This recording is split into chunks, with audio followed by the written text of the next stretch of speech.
Islands, Radio Cayman. Shining down from above. We love our listeners. Radio Cayman in the Cayman Islands.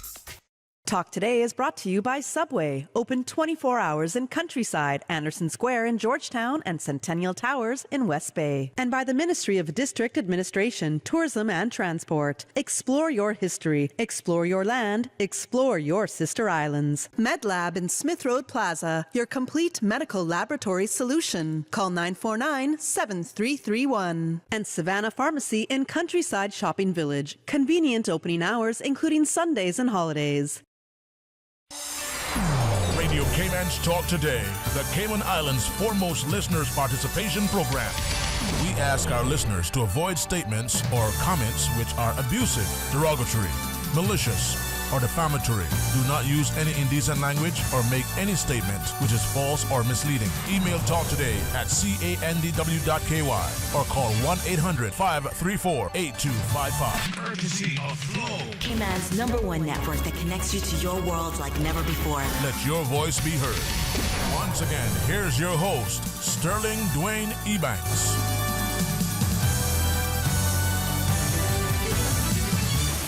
Hey, good afternoon and welcome. Thank you so much for joining us. And as part of our Thoughtful Thursdays, presentation here on Talk Today, we are always grateful to have stalwarts in our community who champion and offer a voice to the voiceless, who present, for the public discussion through, careful consideration, an opportunity to engage.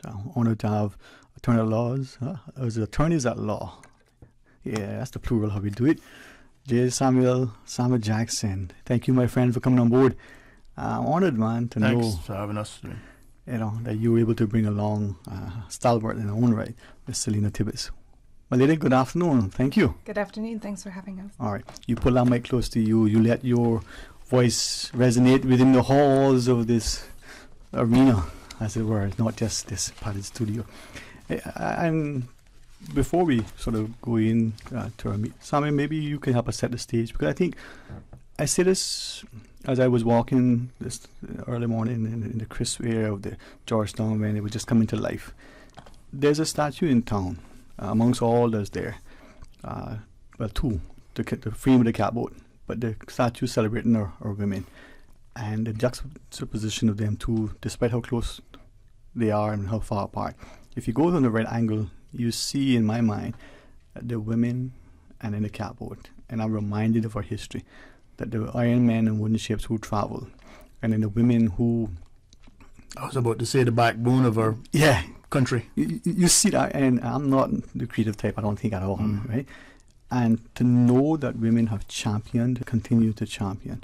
Perhaps, Selena, at some point, if it's okay, you would allow me to publicly congratulate you for your championing in the past of other things. And that notion that it's an example for our daughters and our sisters for generations, as we've taken the example from our mothers, grandmothers, great-grandmothers, that what they've done to bring us to where we are.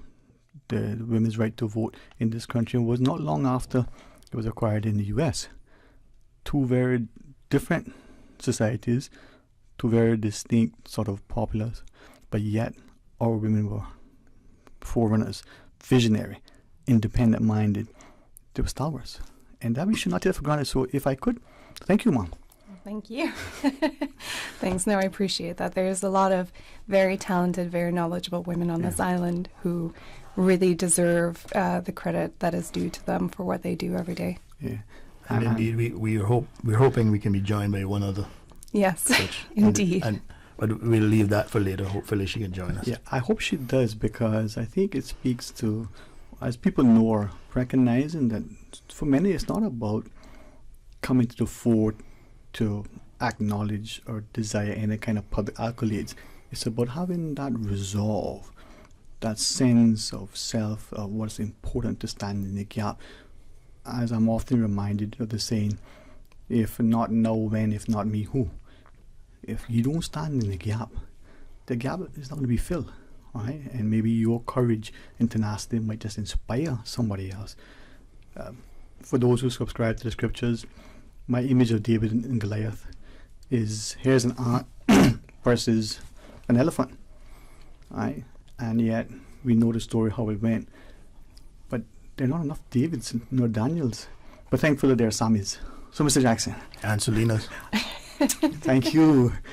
I like it. Dwayne, this you know, we wish it were the circumstances were more pleasant that brought us here today.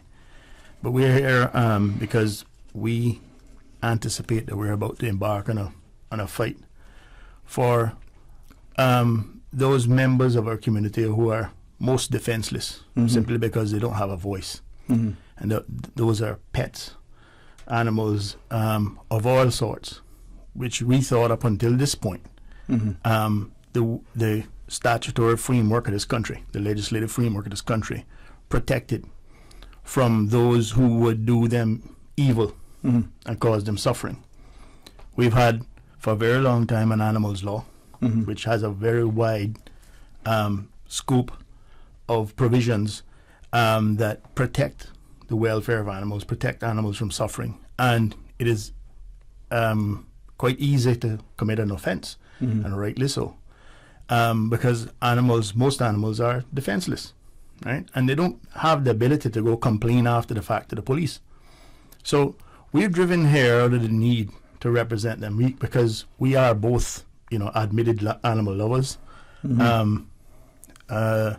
We're surrounded by family members who are like-minded. We have many, many friends who are like-minded, and there's been a burning discussion recently because there's a piece of legislation which we come here specifically to talk about, subsidiary legislation, that is to say regulations, were passed through Cabinet, seemingly without any public consultation, because I certainly didn't hear about it.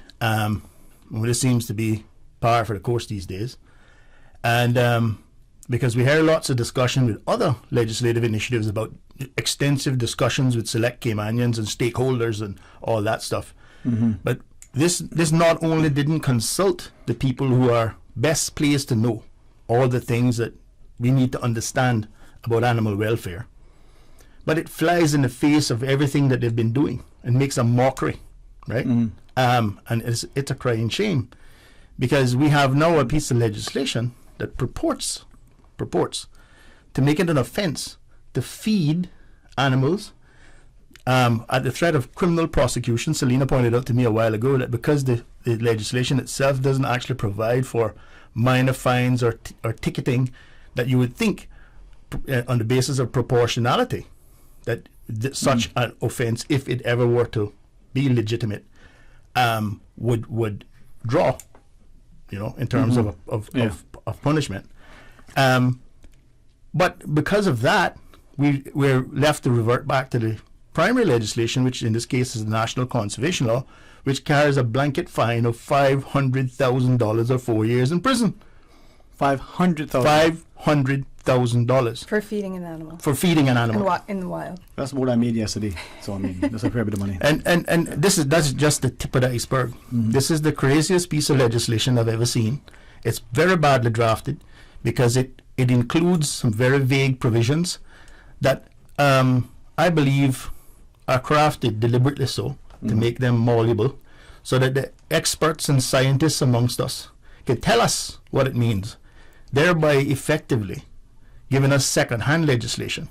Last time I checked, those who have caused the promulgation of this legislation didn't even throw their hat in the ring yet. So I don't know who elected them to represent the interests of persons who, like us, wish to have those defenseless animals protected. So before we launch into the nuts and bolts of it all, that's just to give you a background of what has driven us here.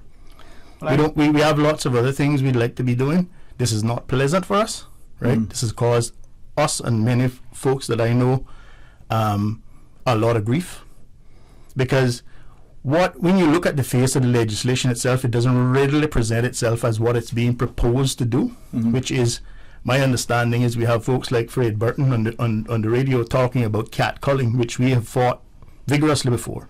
Selena took out a judicial review action against the DOA and DOE a few years back, where they had embarked on an illegal catcalling program. That action was stayed, and it was compromised in the end and settled. We knew that because there was the advent then of some regulations under the animals law that allowed the chief veterinary officer to administer certain permitted poisons to control pests, that they were coming back. We were told that there's a feral cat problem in the sister islands, that they're killing off the boobies and what have you, and that was the genesis of all of this, we believe. So this legislation was introduced very surreptitiously without public consultation, we believe, and it's done under the auspices of the DOE's remit under the National Conservation Law, but it flies in the face of the very provisions of the Department of Agriculture's remit under the Animals Law. So we are interested to know how is it these two entities will continue to function unless they have collaborated in this effort and one has decided to abrogate its statutory duties and hand over the reins to the other for them to do as they will for whatever purpose they choose. And if that is where we've reached as a country, we are truly descending into third world status. No country in the world relegates that kind of authority to civil servants, with all due respect to whoever might be offended by that. This is not how it works in the real democratic world. Wow. That's what I want to say to start off with. And to our listeners, we want you to draw alongside. I'm mindful by my parents, sort of what I thought they were trying to teach us. Listen, pay attention, see what you can learn, and then later on you can ask questions after you do your reading. So to our listeners, we will have the phones, but if I could ask through you as we go through the discussion, I did spend some time trying to read this stuff. I think I understood some of it. I went back to the regulations and I go, okay, I'm not quite sure. So maybe that gives me comfort, because that was certainly how I felt when I first read it. Well, I feel even better now because... And we'll explain that. And Selena's gone through it probably more thoroughly than I have. So I would like her to give her perspective on it when time permits. Okay. Well, we'll come back to the break, Miss Selena, if you would, because I try honestly to ensure that as the guests come in that I'm respectful to what is shared. I try to do something in order to prepare so I understand. Try to provide a hospitable environment. Just good, common decency. But I'll be honest with you, this is a discussion that I'm not quite sure exactly I understand what's going on. I don't know that I would consider myself an expert on the legislation. I think that's by design. I think that was what was intended. That we would all be caught flat-footed and unawares of what was going on. Well, and that's part of the benefit that they had, of course, in bringing this as regulations as opposed to primary legislation, is that it didn't have to go through the scrutiny of Parliament. Okay. It was passed by Cabinet, which, of course, is a closed room discussion and isn't privy to that sort of public consultation that you would usually have on a primary legislation. Okay. As far as I understand, there was no consultation with the relevant stakeholders, as you would expect on something of this kind of magnitude affecting them to this extent. They were taken off guard and off by surprise, I think, in December, even though it was gazetted in November, but it wasn't really published publicly until mid-December, which was almost 6 weeks, of course, into the period in which they had to comply. Okay. So after the break then, we invite you to share with us, to our listeners, call your friend, and pay attention. All right, join us after the break. Savannah Pharmacy, proud sponsor of Talk Today, Cayman's #1 call-in talk program. A new year upon us, upgraded resolutions. Some things change, some things linger. When it comes to who you trust, your friendly neighborhood pharmacy, Savannah Pharmacy, is here, where everybody knows your name. Savannah Pharmacy in Countryside Shopping Village, just around the corner, with everything your family needs and convenient opening hours, including Sundays and holidays. They say variety is the spice of life, and that's why at Subway, we're introducing the new Boneless Hot Sub. Say what? The premium sub brings new ingredients like spicy breaded boneless chicken, French's crispy fried onions, and buffalo wing sauce, bringing a zesty and flavorful experience with every bite. Add some of your favorite veggies, cheese, and ranch sauce of your choice of freshly baked bread for the ultimate boneless hot sub. For a little spice in your life, try the new boneless hot sub from Subway. So good and tasty. And make it a meal with a drink and chips or cookies. Subway. Eat fresh.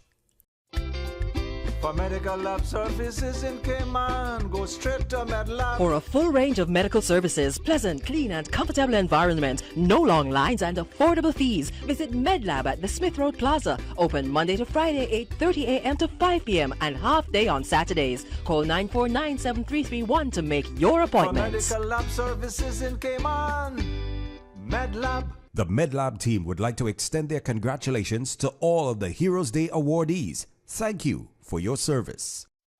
New year, new arrivals at Tomlinson Furniture and the Mattress Gallery. Modern and stylish bedroom sets are up to 20% off. Save up to $600 on Beauty Rest Black mattress sets and iComfort mattress sets, including adjustable bases. Our Palliser shipment of quality sofas, sectionals and sleepers has also arrived with great family-friendly steam-resistant fabrics. Discover all the new arrivals, including plush beanbags. Save now until January 31st, only at Tomlinson Furniture and the Mattress Gallery, corner of Hospital and Walkers Road. Increase your chances to win during the Rubis Pure Joy promotion. Don't miss Double Stamp Tuesdays and Thursdays at Jose's Rubis. Reflections offers you gas for less, and each time you fuel up at Jose's Rubis, you can enter to win weekly prize giveaways, plus the grand prize of a beautiful piece of land in Grand Cayman. I'm sorry, what? What did you say? Yes, Double Stamp Tuesdays and Thursdays are back at Jose's. Lower priced fuel, awesome prizes, and your chance to win a $150,000 piece of land. Don't forget, on Tuesdays and Thursdays at Jose's Rubis, you not only get gas for less, you get double stamps to enter to win a $150,000 piece of land in the Rubis Pure Joy promotion. Be entered to win in the Rubis Pure Joy promotion by January 27th. Talk today. But I do have some questions. Talk today. Cayman Islands' foremost listeners participation program. Talk today. Because there are more questions than answers. What the public is saying. Waiting to take your calls right now. Sterling Dwayne Ebanks.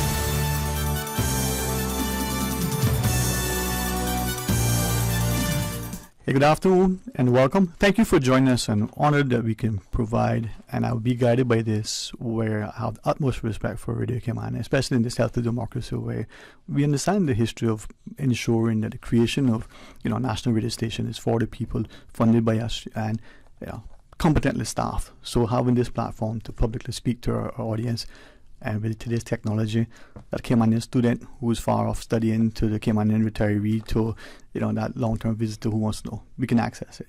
But for those who are physically present, to listening and drawing near and getting informed, we have that venue. But thank you both to, Selena Tiverson, Sama Jackson, not just as public advocates, but as, officers of the court, as trained, attorneys at law, for helping us to understand legislation.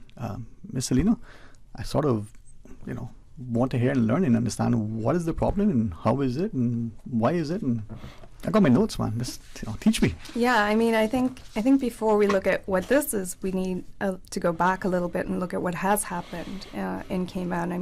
It's been since I got involved in animal welfare law here. It's been at least 10 years trying to get the government to update the animals law, because what we do have now is particularly out of date in modern times, and it functions if it were properly enforced. Like with all laws, they're only as useful as the enforcement is.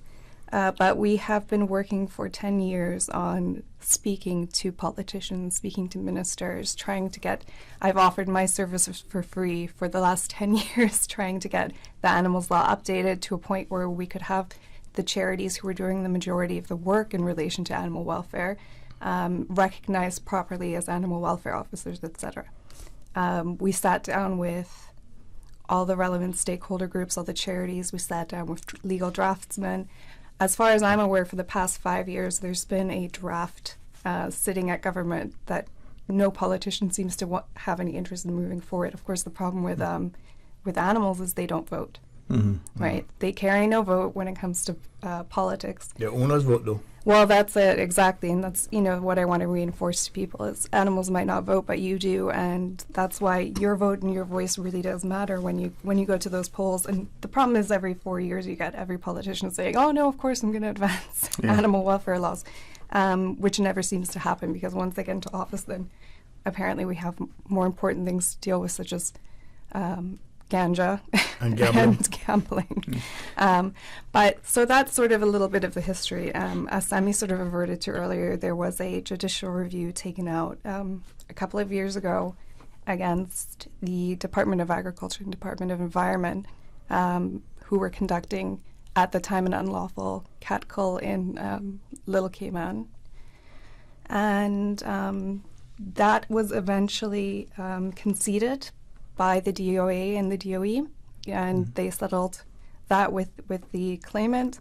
The process of that was one which was very eye-opening in terms of trying to negotiate between the two sides as to what each one was trying to achieve. I think that it's worth stating that I don't think any of the animal charities want the endangered birds or iguanas no one is. To go extinct or be injured. A lot of it's a question of proportionality. What are we trying to achieve, and how can we achieve it in the most humane way possible? And somehow that seems to sort of get lost. I think it becomes a one extreme versus another extreme. But what I will say is that the charities, of course, because these are generally animal lovers overall, have worked tirelessly over decades. They've put their blood, sweat, and tears into this work, which really should have been coming from government in the first place. We rely in this country a little too heavily on charities to provide fundamental services, which really should be taken care of by government. And then to pass a law like this really spits in their faces of those people who have worked so hard and dedicated so much of their time, their funds, their mental health to this cause, to then pass something like this without speaking to them, without consulting them, that takes animal welfare back to the Stone Ages, to be honest. And in that instance, I think for the sake of record, the parties aggrieved who filed the action, who instructed us to file action, was the Humane Society and Feline Friends, which is a charitable organization that does a fantastic job. They spend a lot of their own money trapping and spaying and neutering animals to try to control the population, and they're doing a fantastic job. We've worked with them personally and professionally. They are certainly not doing this out of some hidden agenda or some other purpose. They truly care about animals. And I might as well say this. What I found particularly troubling was, even after they had to admit defeat and even after they had to settle the matter, what we saw on social media, and I'm sure we'll see that today, but I don't care, was the propagandization of the outcome, as if somehow we and our clients were the offenders. We had done something horrible to the environment by defending these vicious feral cats that were killing the boobies in Little Cayman. Here's the thing that troubled me, though, and I actually bothered to go do the research the other day. And this is a question we can ask about many things across the board. If indeed the boobies are if their welfare is so viciously threatened by anything, why aren't they a protected species under the National Conservation Law? There's only 2 species of birds listed. I think they might have updated one more, but the brown-footed booby isn't. So, but we heard a lot of talk about it being an endangered species, and this is just sort of the sort of thing that sticks in my craw as a lawyer. Sure, Selena feels the same way. The experts use these terms of art as if they're legally defined, and they have the gravamen, the force of law, when they don't. They're just inventions conveniently conjured up to make it sound like there's some egregious offense being committed here in this instance. When in fact, if you are so concerned about the plight of the brown-footed booby, why is it not a protected species under the very law that was created to protect species under threat? Centipedes and bugs and all manner of beetle are protected species, but not a brown-footed booby. So that leaves me scratching my head. So you can't use legislation as a weapon, right? And employ the strict interpretation of it as you see it, to beat people over the head with it, to interfere with other lawful processes, and at the same time ignore the fact that there are huge gaps in it. Because what that presents itself as is a form of disingenuousness. Because you got to stop and ask yourself, are these folks really concerned about the environment, or are they just concerned about exercising power and dominion over that element of Cayman society that they think they deserve to have their own? The form of environmentalism that we are seeing practiced here, I'm just going to go and ahead and say, is a form of fundamentalist religion. It's the kind of thing that you see too often these days, where we are the experts, we understand the issues, you're too stupid, you don't know any better. This is what they're saying to us. This is what they say to us. And therefore, you're not allowed to question us, whether it's about global warming, climate change, or whatever they call it these days. All of these things, and there's a body of evidence that is sacrosanct, like a religion, that you can't question. No, last time I checked, science isn't developed like that. It certainly isn't progressed in that manner. So, and this is a global problem, but we're looking at it myopically here for the purpose of this exercise. And I start to wonder, what is it that what is it this legislation is trying to achieve? When you read it, it's very vague because it has multiple definitions of different species. It introduces terms. It actually didn't introduce, it adopts a term that's been introduced in 2 other pieces of legislation, which is a genetically altered species, right? Which isn't a widely recognized term of art, like genetically modified organism or GMO. We know what that means. That's like the mosquitoes that was introduced here. I got a whole lot to say about that. But it purports by the operative provisions to include in this and there's another term, alien species. The two are co-joined. So the operative provisions make it an offense to feed, to trap, spay and neuter alien or genetically altered species. Alien species is defined, but so widely defined we don't know what it means, because it talks about animals that whose natural range aren't in Cayman, isn't within the island. So how long do cats have to be here before we recognize their natural range is Cayman? I think they've been here several hundred years. I think that the DOE themselves said at least since the 1700s. Yeah. Yeah. So that's right around the time that we all got here. Well, those of us, that have ancestors that came here that long ago. So what are we saying? We're alien species too. This is the kind Actually, I think we do fall under the definition of alien species as it is under this law. It depends on how you interpret it. Because the good and the bad thing about a very vague provision in the law is that it's malleable, so you can change it as you need to. When Mr. John Wather was on, and I appreciate coming in and sharing some thoughts, I asked, not anywhere to be facetious or even jovial, because I did try to read it, and just by my sort of sense of interpretation and language, that alien species could apply to the human being. Of course. Just simply by looking at the construction. But that was just me doing a cursory read. So from what you're sharing, potentially, whether the intent... Do we have the ability to destroy alien humans too? Because that's what the law says. You have any person, this is the really troubling aspect. Yeah. That there's a provision that says that any person who cannot readily identify the owner of an alien or genetically altered species, God only knows how he'll determine whether they're genetically altered without a laboratory. But if he finds such a species wandering around and he can't readily identify the owner, he can destroy it as long as he doesn't cause unnecessary suffering to it. Now, unnecessary suffering, how do you define that? Was it the Dalai Lama?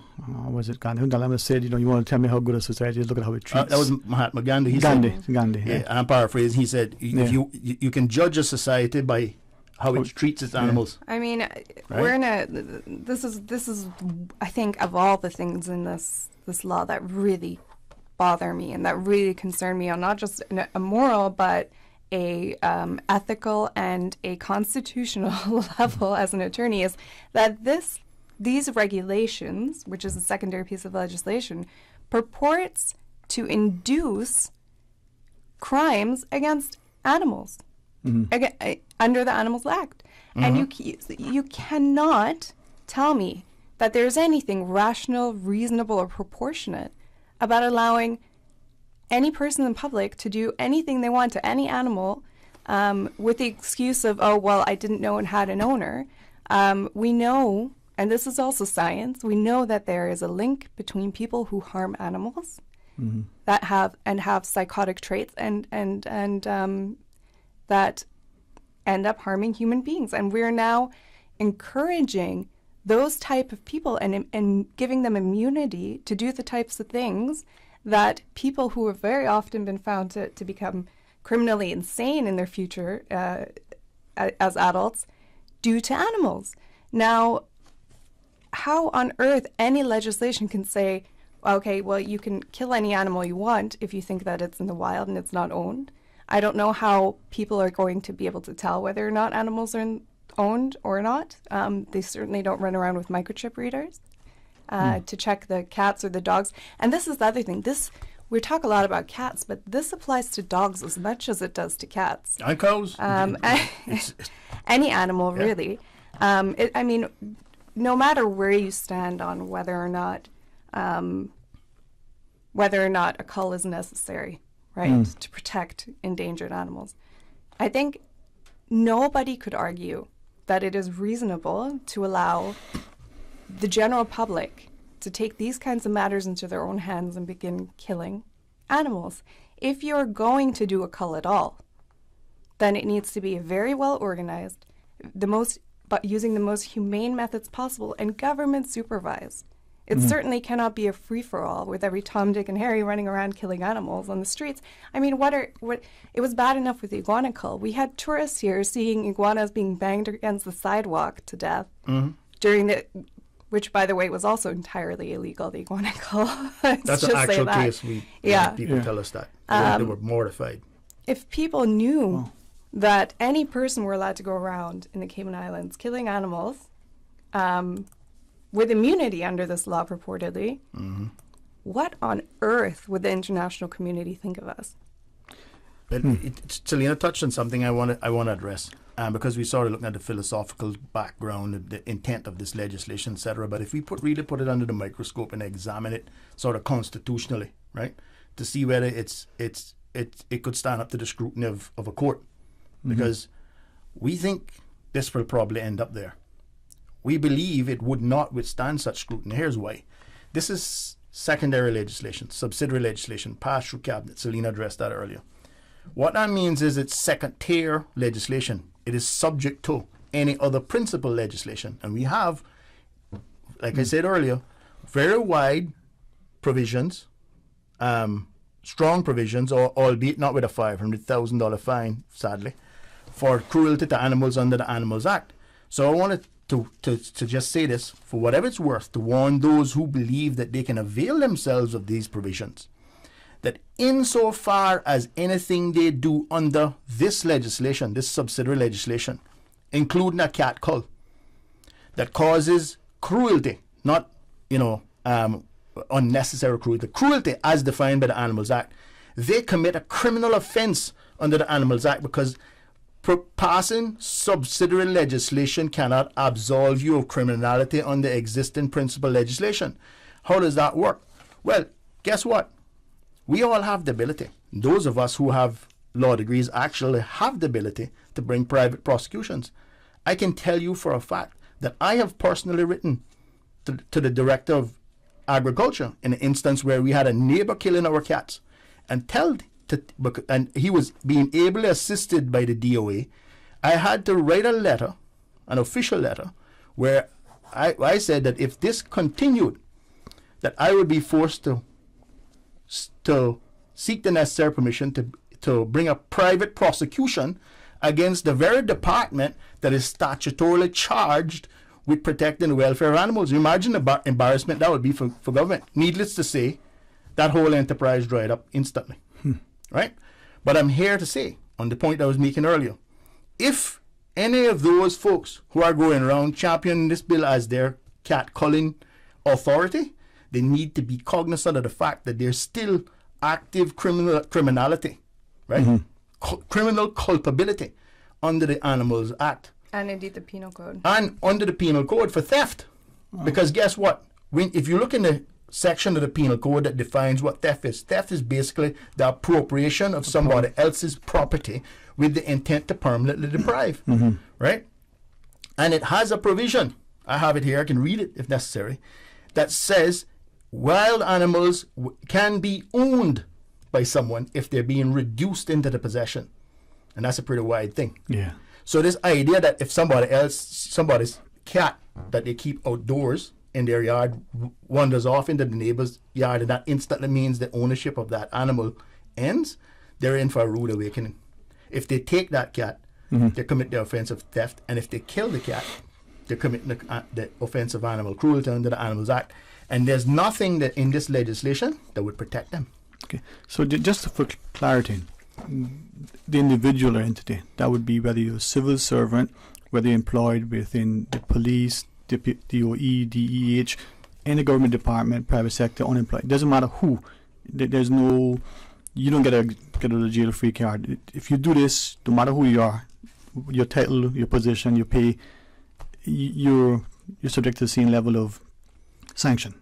Indeed. And what I'm saying goes further. Yeah. If indeed, because this is a government initiative, there is apathy, total apathy on the part of government that they're not interested in prosecution, there are still some competent people out there, myself included, who have the ability to prosecute. Okay, yeah. All right? Yeah. So anyone that thinks that they can come in my yard and take my animal and kill it, they're in for a rude awakening. And I appreciate you clarifying that. The reason why I asked is that to the question of the booby being protected, I was surprised the number of people in this country who thought they were. Well, they can look in the schedule in the National Conservation Act. It's plain to see. Two birds. Yeah, and secondly, I mean, this is an issue that is being discussed widely now.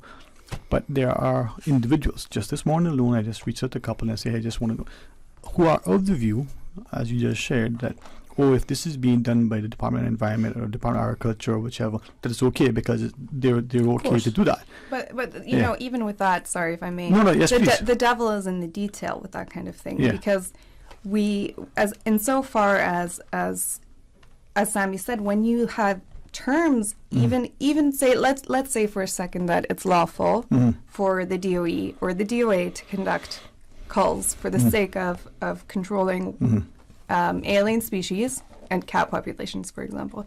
What we have seen in practice, though, is very different than what is being sort of publicly advertised. The real devil comes in when you start talking about what is ownership.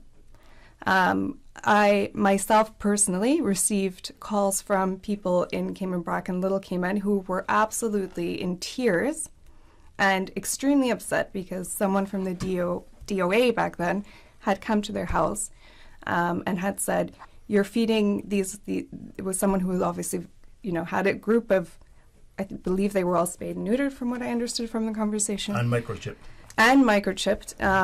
Cats that she considered to be her pets. She had been taking care of them. She had given them veterinary care apparently when they needed it. And, Little Cayman is a little bit more difficult to do all that kind of thing, but she had organized someone to come and assist. She had a trap. She had them all spayed and neutered.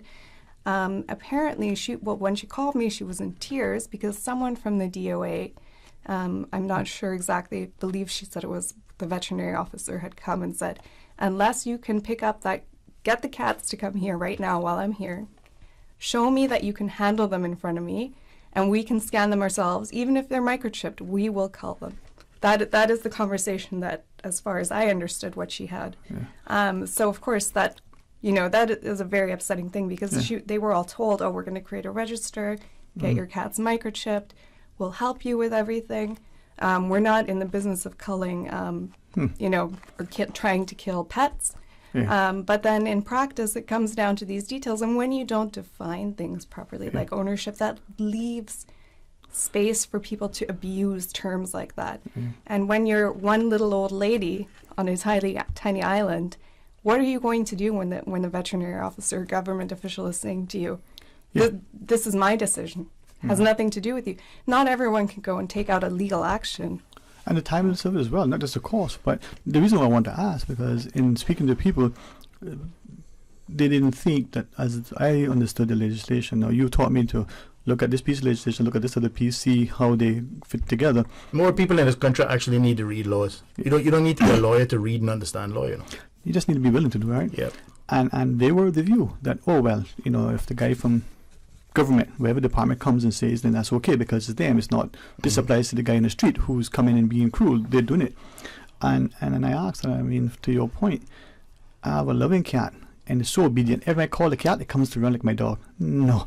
The cat look at me and go, really? You calling me now? I'll come to you when I'm ready. In fact, you just sit there and be quiet. I mean, that's the personality of the cat. Typical cat, yeah. Typical cat. And I'm trying to be jovial, but I think this issue is not just inflammatory and emotive, but it's making people appreciate that if we're treating, as my mother would say, the dumb critters, if we don't have respect for them, what kind of person are you? Back to what Gandhi shared. Where does that leave us now, though, in this case? The thing that baffles me, right, is we find that those in authority who have a statutory duty to perform fail miserably at certain things for some reason. Some things they don't give priority to, like the massive fallout of bees. Every day that I walk on the beach, I see hundreds, if not thousands, of bees. Most of them half dead, drunk from something, probably the mosquito spray. I don't know. I'm not a scientist, so I guess I'm not entitled to opine, but I know something is wrong. I've yet to hear about DOE conducting any investigation into that. I mean, we're only talking about one of the most critical species known to man, right? Why would we care about them? I know that when we're talking about genetically altered species, we were gifted as guinea pigs for the world a genetically modified mosquito program that we spent millions on. There was someone with a similar last name engaged in that project. And now, for the first time since we were kids, Dwayne, you remember chasing the fog and truck through the roads of West Bay, right? We call it the fog and truck. We hadn't seen them in decades. All of a sudden now they have to be rolled up because we have a mosquito problem. No one's talking about that. Nobody seems to think that's an environmental concern. That's, I suppose, MRCU's remit. But what about the toxins they have to spray into the air? Or are they toxins? Do we know? Is anybody keeping an eye on that?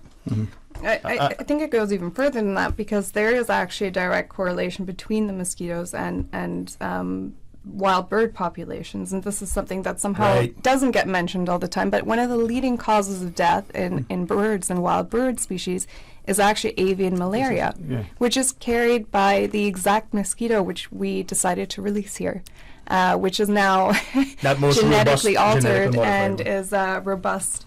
And, that is actually one of the leading causes of death in wild birds, but somehow that hasn't been mentioned. Well, let's ask questions, see if we can offer up some plausible solutions. We have the news when we come back. We really want to thank you both for not just being here and helping us to understand this, but hopefully encouraging us to think, ask questions, and to do something positive. After the news, we ask you to rejoin us, please. Savannah Pharmacy, proud sponsor of Talk Today, Cayman's #1 call-in talk program. A new year upon us. Upgraded resolutions. Some things change. Some things linger. When it comes to who you trust, your friendly neighborhood pharmacy, Savannah Pharmacy, is here, where everybody knows your name. Savannah Pharmacy in Countryside Shopping Village, just around the corner, with everything your family needs and convenient opening hours, including Sundays and holidays. For medical lab services in command, go straight to MedLab. Blood test, x-ray and mammogram, all of that is MedLab. Affordable fees and friendly service, a full professional team. MedLab is always comfortable, MedLab is always clean. For medical lab services in Cayman, MedLab. The MedLab team would like to extend their congratulations to all of the Heroes Day awardees. Thank you for your service. Today's biggest news. Radio Cayman. Your voice, your choice.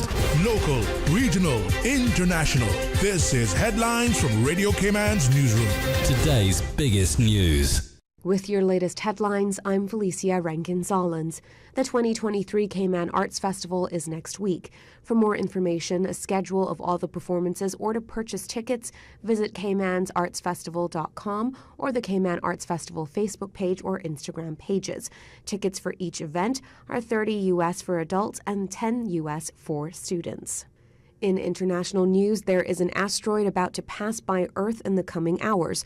About the size of a minibus, the space rock known as 2023 BU will whip over the southern tip of South America just after midnight GMT. With a closest expected approach of 2,200 miles, it counts as a close shave, and it illustrates how there are still asteroids of significant size lurking near Earth. This one was only picked up last weekend by a Crimean amateur astronomer.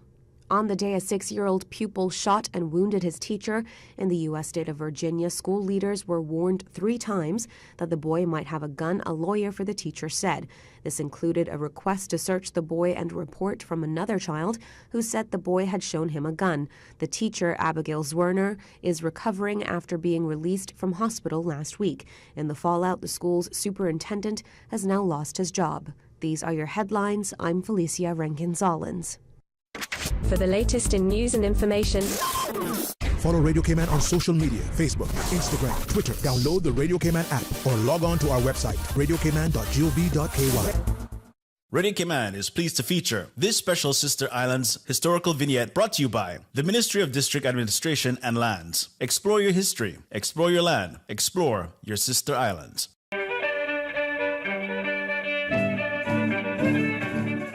Born in Watering Place, Cayman Brac, on the 8th day of July, 1936, Captain Fred Elman Scott was the 5th child born to Nalio and Vera Scott.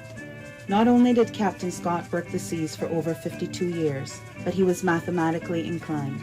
In the early 70s, Captain Scott received his first calculator, eventually moving on to computers.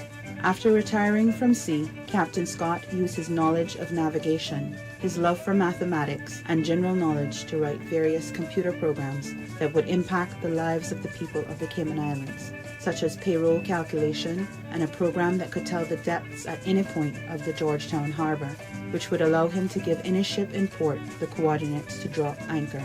However, his pride and joy was his weather program that could detect when a storm formed anywhere in the world and was able to track and forecast its path. To create this program, he first drew the world map by using actual coordinates from the various coastlines around the world, including the most minute coves. This information would be transmitted by his shipping mates from around the world, making him the local reliable source on storm predictions.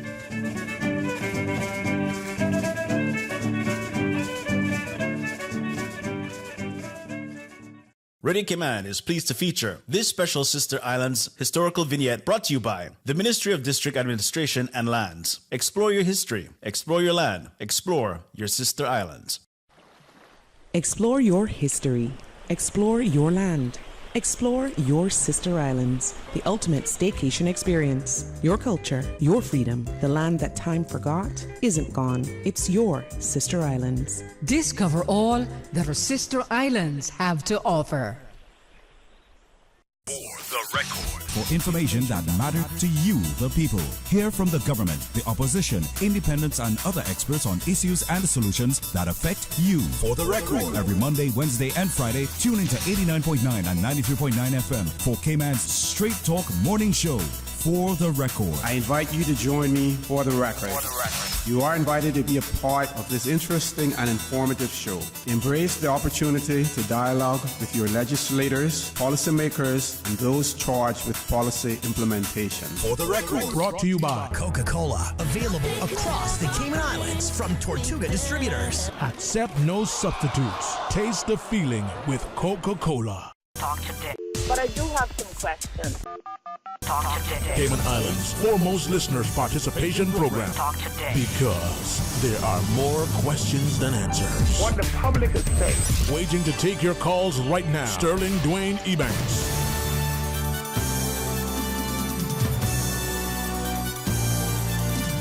Hey, good afternoon and welcome back. And thank you very much for joining us. Thank you for listening and allowing us to be able to share together. So we come to, a careful consideration and understanding.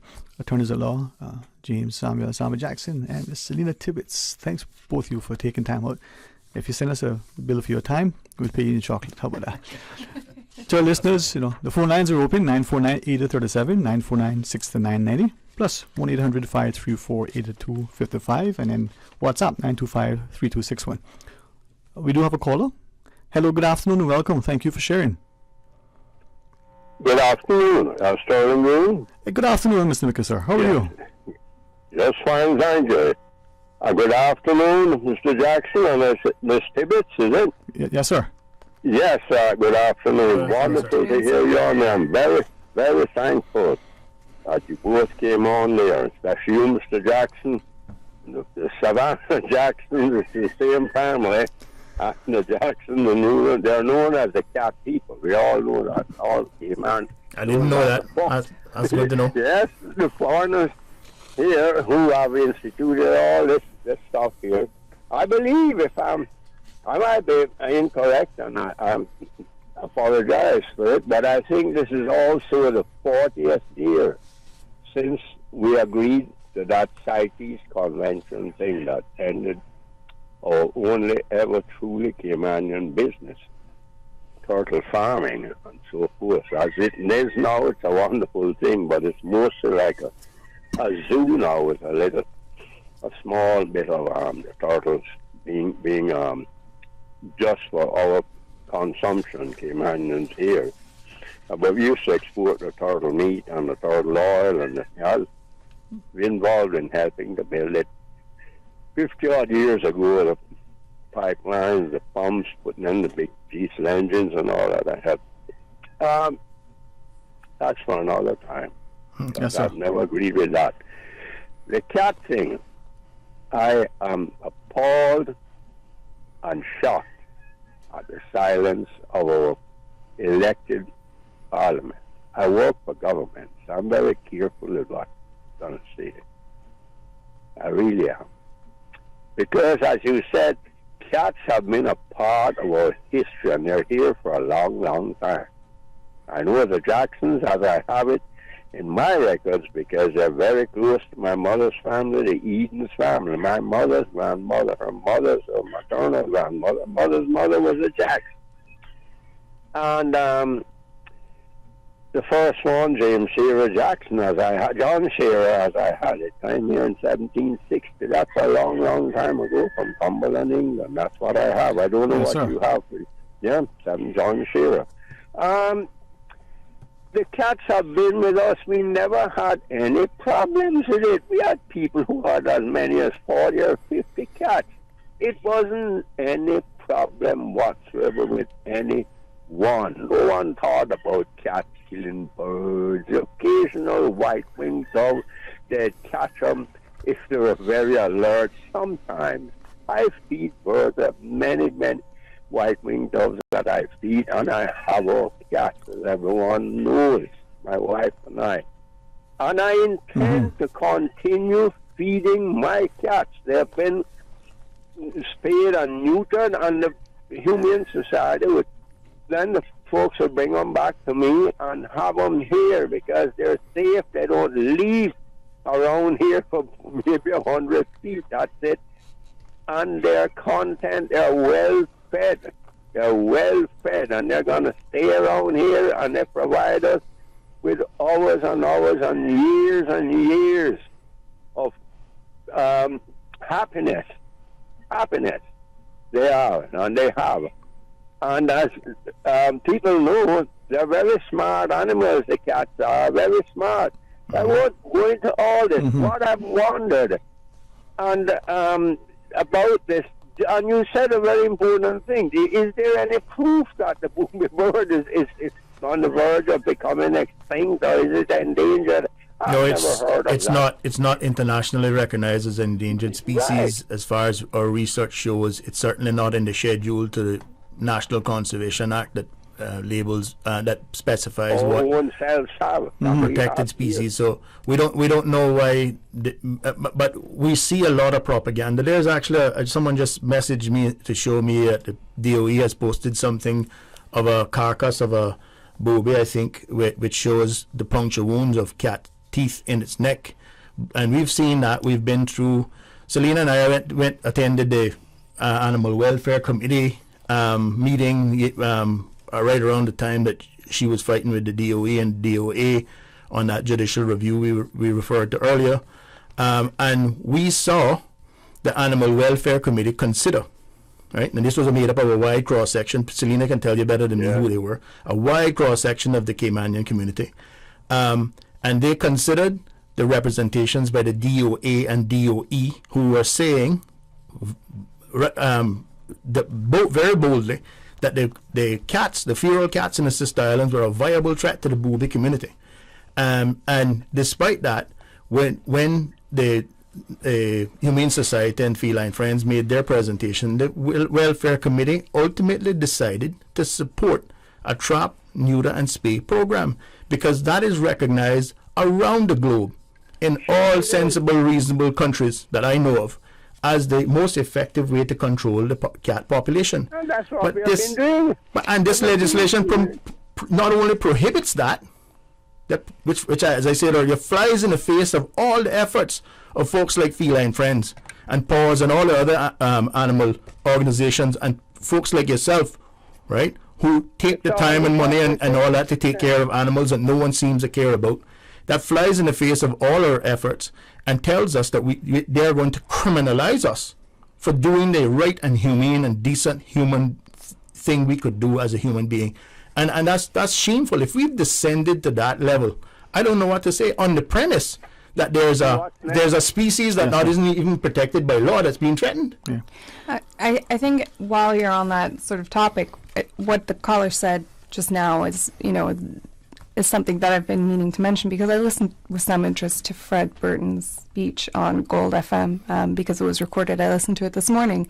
And one of the assertions that he has made is that people who feed colonies of cats, they're not only feeding their spayed and neutered cats, they're increasing the cat population in the wild because wild cats are coming and feeding from that food. I will tell you, as someone who A, feeds colonies of cats, and B, someone who has some experience in these things, practical real-life experience, and someone who has worked very closely with organizations such as Feline Friends, the type of people who take their time to go and feed colonies of cats that pay food from their pocket to go and feed cats, for example, are the same type of people that the moment a new cat shows up at the feeding station, call Feline Friends, call the Humane Society, in some cases even catch them themselves, and take these new cats to get spayed and neutered. So it's not that we're setting out food and leaving, and these are very thoughtful people who are actually trying to help the environment and to help spread populations of wild cats. So it's completely false to say that you're encouraging wild cats to profligate and to eat, and therefore you can make more of them, and you're increasing the nature's ability for them to reproduce, is complete nonsense. And you do gradually see a decline. Everyone who feeds a colony of cats sees a decline in the amount of cats that you have year over year. And, Feline Friends has done a sensational job. Because they're preyed upon, too, by dogs and cars and all sorts of other things. Oh, of course. I mean, that's nature to some extent, right? Right. But certainly, these are not the kind of people that put out food, leave, and are irresponsible about it. They care enough to do that first step. Trust me, they're taking all the additional steps they need to. Mr. McKay, appreciate your call. Anything else you want to share before we take the other caller, sir? Well, as I'm saying, it is... I am appalled at this, and we weren't consulted, and people should have been asked for their opinions, as you're saying. And I will continue to feed our cats, and believe me, I have there at Beavers and doing where I work. I work for government. I would say a lot more, believe me. I'm sticking my neck out. And they have contributed greatly to the tourists coming there. I can tell you that they are the number one attraction, particularly one I have from a colony. And this is it. This is the thing. Those colonies were set up. I know this because I was told this. People took all the green iguanas, and they were masters at that. And I spoke to the Department of Environment already about that. That are great iguana colors, and that's what. And now if they call the rock iguana, they don't know that there's a certain color barrier. You only take the green one. You don't. And like I say, it's hypocrisy. Yes, sir. To do that now, you want to kill them and tell them, no, I disagree with it, and I will continue to feed our cats. They're all spayed and neutered, and cat that is spayed and neutered, if they bring them here to me, and I dare anyone to come here and arrest me, they can, but there will be photographs of them hauling me off the jail. If do, I promise you, and they'll be sent all over. Thank you very much. Prison's going to be full of full of people who fight cats. Yeah, thank you very much. And we do have some other callers. Let's go to the next. Good afternoon. Thank you for holding on and for joining us. Good afternoon. Good afternoon, Sterling. Good afternoon, Sam and young lady. Selena, how you doing? I think I know who this is. Yeah, I recognize the voice. A distinctive voice. Good afternoon. Good afternoon, sir. Listen, I just called it. I got a few comments that someone needs to answer to me. Yes, sir. Why is it that in Cayman we continue to mess with nature? Nature has its way of balancing itself. Now, I want to know what's going to be next. I think I can answer the question right off the bat by that there are people who need to demonstrate their worthiness and their utility to the populace. So they engineer very ambitious, very creative programs, and consequent thereto they create problems out of nothing, and that's what we see this leading to this initiative. Well, I want to add more to that, Sam, and I want to say it's dictatorial, right? It is. We continue to feed into this narrative that most politicians have, which is that they know best for us. Of course. Not understanding that they're encroaching on our very rights.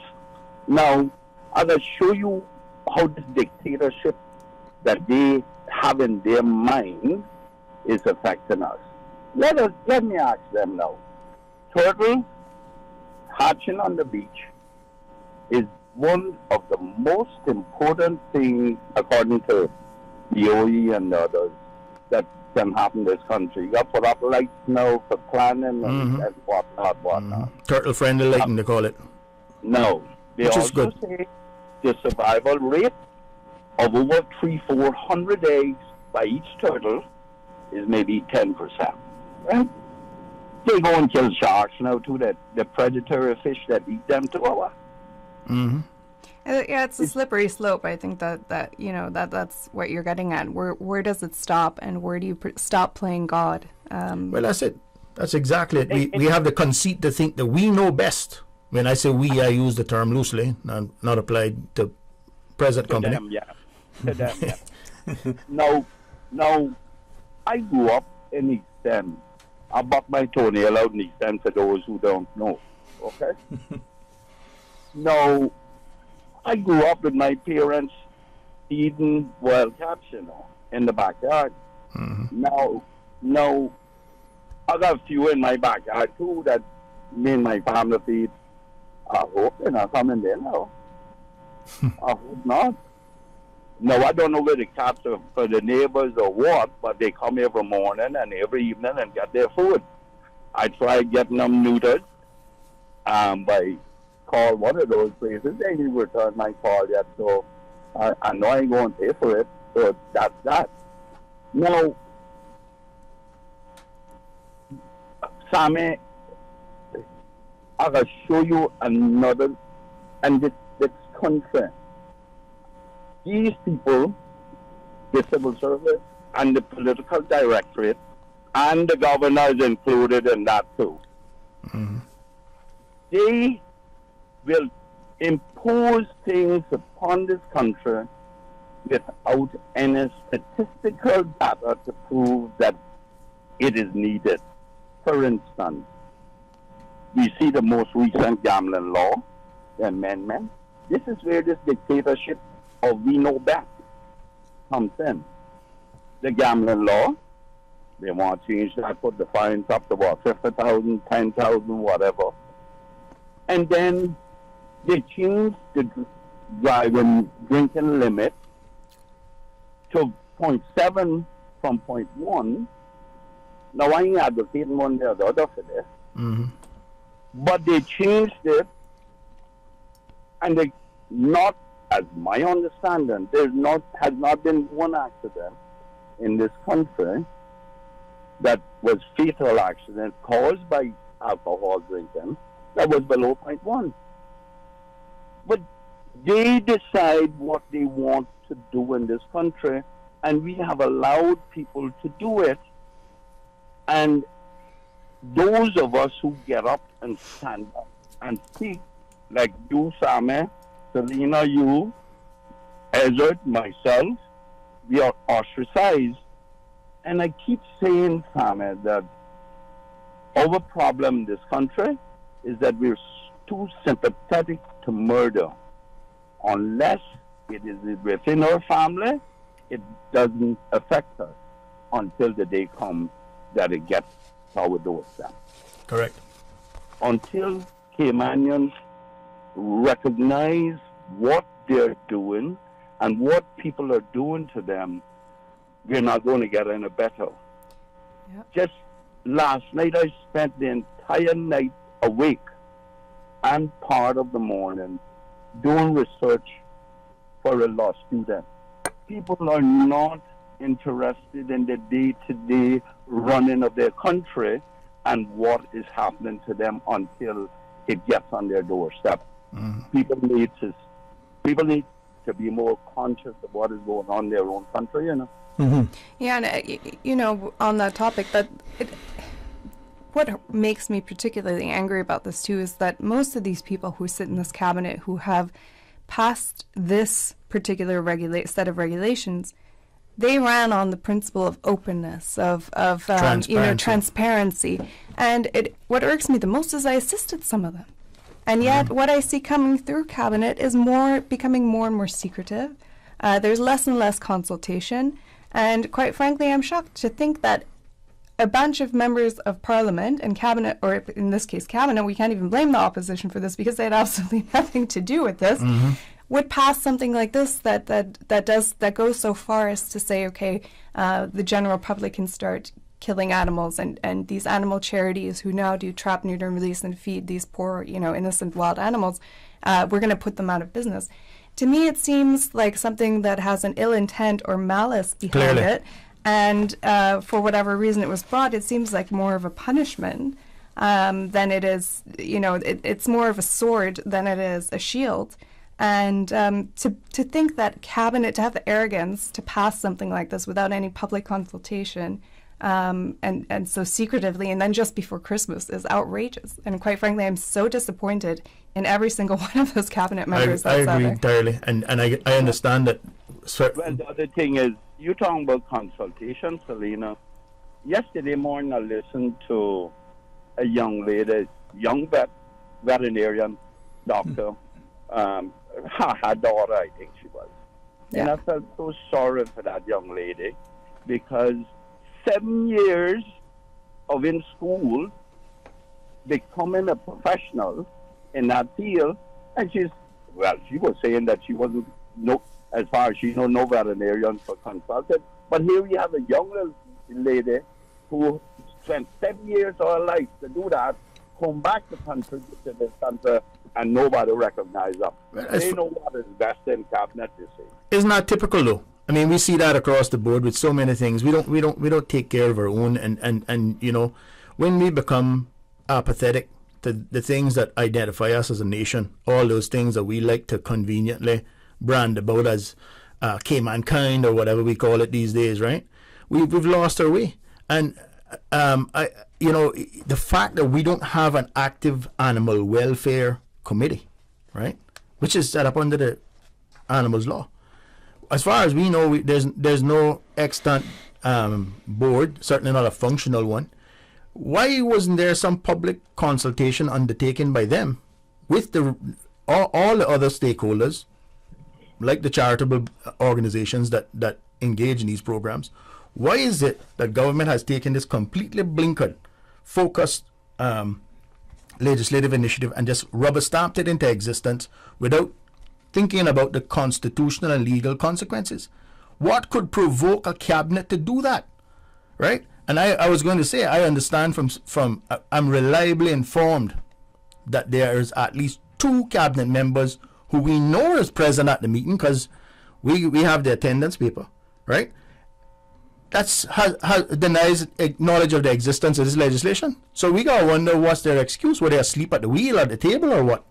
I don't even understand, because I would like to believe, right, that this, given the challenges that face this country now, that there are many other things that are much higher up on the totem pole as far as what this country and its people need, that deserves the attention that we simply should require of our representatives to give it, since that is after all what we pay them for. But yet this is the sort of thing that it gets railroaded through. But why? Well, there are two last things that I want to comment on. I wonder if the Agouti is going to be next. They'll say you can't kill that now. Well, I mean, if that. I know you can read legislation better than anybody I know. I can say that publicly, right? You deserve your honorary law degree. I told you that many times before. So if you take this piece of legislation and you read it carefully, you will see that there's two schedules in it, and this is clearly intended to deceive. There's no other logical explanation for it. One lists prohibited species, which includes all kinds of parakeets and cowbirds and starlings and all kinds of harmful creatures. No doubt they should be prohibited. But it has a part B, which has exempted agriculture, domestic and game mammals, which include dog, cat, hamster, rabbit, pig, gerbil, chinchilla, horse, donkey, cattle, goat, sheep, domestic pig, Central American, agouti, last one on the list.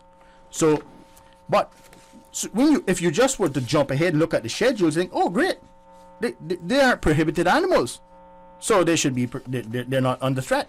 But when you look at the operative provisions, right, that dole out very, very dangerous penal sanction to the tune of $500,000 fines and 4 years in prison, that isn't limited or isn't focused on prohibited species. It's focused on feeding or supporting alien or genetically altered species.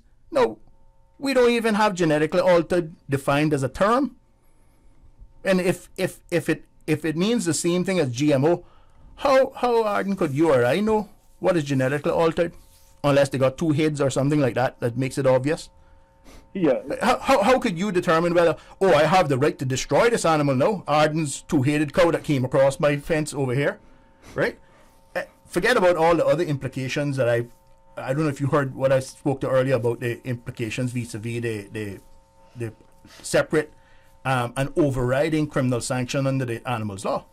Just focus on that. This law ostensibly gives authority to any Tom, Dick or Harry to look around, not too hard, don't exercise too much due diligence, reasonably ascertain whether the owner is identifiable, and if not, kill the animal, destroy it. Yeah. Destroy the specimen if that person believes on reasonable grounds that the specimen is a feral specimen. What is a feral specimen?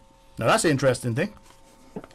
That's defined again by these regulations as meaning a living creature of an alien species which has a population which is kept as agricultural stock, so you better keep your cows in check, or as a domesticated animal as an horticultural. Now I need to ask you, you know a few things about cattle. You ever seen a feral cow?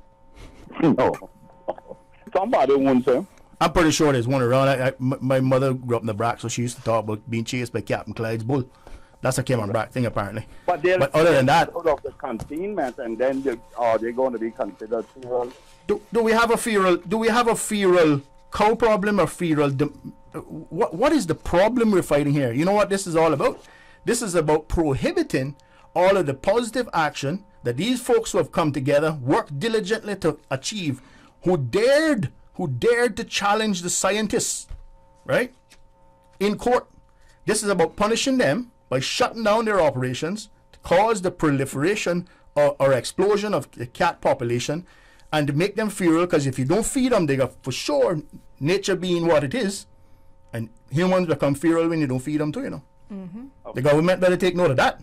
So if you don't feed them, they become feral, the population explodes, they're all weak, sick animals, they attack all manner of species, maybe even an actual protected species instead of a booby, and then they say, oh, there, see, we told you there's a problem, you need to kill them all. And if you want to know, you can look at it, analyze what I just said against the background of what has been said officially. There's a problem in Cayman Brac currently, or Little Cayman. And they're going to start a culling program, and they're going to do it under the auspices now of this legislation. Then they'll go to Cayman Brac if that becomes a problem, if the cats figure out how to climb up and down the face, the bluff, and eat boobies and stuff like that. And then by that time, there'll be a population of explosion of sick feral cats in Cayman, and they'll have to kill them all too. Yeah. What kind of sick enterprise is that? That you would create that kind of environment just to show that you were right, or what? Is that the motive behind it? It's the same thing that happened in Little Cayman. I mean, this 4 or 5 years ago, Feline Friends and the Humane Society offered, at their own expense, to go over to the sister islands if they would get a little bit of support from government, providing them with, for example, with a location where they could do TNR surgeries. They would pay for all the supplies, they would pay for the vets. They just needed a location and they needed cooperation, right? That was denied. Yep. So in those 4 or 5 years, whatever it has been now, absolutely nothing has been done. Mm-hmm. Rather than trap, neuter, and release being conducted, and because it does work, Fred Burton can give whatever scientific evidence he wants. The reality is there are scientific studies showing, especially in a closed colony, there's no new cats swimming to Little Cayman or Cayman Brac or Grand Cayman at that. There might be every once in a while someone bringing in a Bengal cat for their own purposes, but that's another issue for government to regulate, whether people are bringing in unspayed, unneutered animals. This could be under control now, and we could keep it under control if government would work with people. Sorry, So, Mr. McLean? My last information to both of you and you, Sterling. Yes, sir. And the country is that it's not good news, because it is my understanding that the new governor that comes is worse than this one with this matter. So you'll see that soon. Oh, well. Oh, well. No doubt we'll see some more direct interference with the parliamentary process that came on then. That's all I can say on that matter. Yeah. Well, they do that. This one is very good. And the election process. Oh, yeah, this one very good at that. The stick and he knows where it's not supposed to be stuck. He reminds me of Stuart Jack. But I got good news for him. I wish him a fond farewell, too. Smooth sailing with Hurricane Ivan winds upon his back, may he never see land. Goodbye. Thank you, Mr. McLean, sir. Mr. Jackson, Mr. Bitts, and to our callers, quick short break. When we return, we invite each to share. For those online, thank you for your patience and know that we value your contribution. So join us after the break. Wouldn't it have been grand if you had purchased land 30 years ago? It may not be 2020, but a perfect vision has never been more clear. Cayman Brac and Little Cayman, poised for growth with an eye on the future. Your land, your history, your future. Discover all that our sister islands have to offer. The Cayman Islands Chamber of Commerce Pension Plan, we're here for you.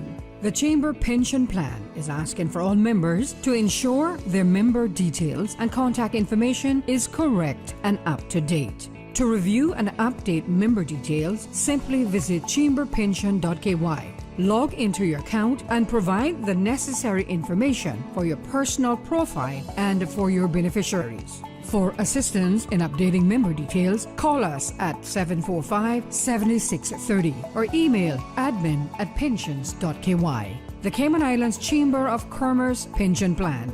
We're here for you.